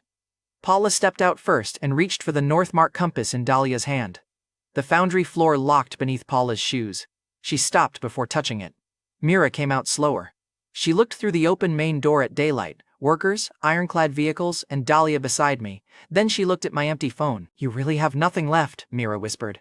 "Zero," I told her. Her eyes moved to Stanton Foundry. "Then we rebuild together. I knew you before any of this." She reached for my sleeve. I took the hair locket from her hand. Inside it sat the pieces she had clipped from me while I slept. I closed the locket and returned it to her palm. "You called me useful when I was bleeding," I told Mira. "Dahlia called me home when I had zero." Mira's fingers closed around the locket. "I made one mistake." "You made it every night." Paula tried to step around us. "Levi, Stanton Foundry belongs to your family." The locked floor held her in place. I looked at the copied shell under her arm. "The door already answered you." Faye sent the all clear. Minutes later, Winnie's driver brought her through the main door. Winnie found Boss Hammer in my belt and checked its cracked head. "You got it dirty," Winnie accused. "I stopped a bad guy." "Still dirty." "Fair contract." I took the Northmark compass from Dahlia and placed it back in her palm. "Carry it?" I asked. Dahlia closed her fingers around it. "By choice." The foundry door opened wider for her while Winnie took Dahlia's free hand. I stepped inside with them as Mira moved toward the threshold. I met her eyes once, then closed the main door. The steel sealed between us. Mira had stolen my hair to enter my future. She ended the story outside it. 3 months later, Crown Line Galleria held our wedding. The employees owned the building. Faye unlocked the roof and handed me a plain brass wedding key for the night. "You return this one," Faye warned. I looked at the former junior associate running the whole place. Terrifying management. Tobias stood with the ironclad operators who now owned their own company. Elias parked the ruined Valkyrie at the entrance. Its replacement door wore the wrong color.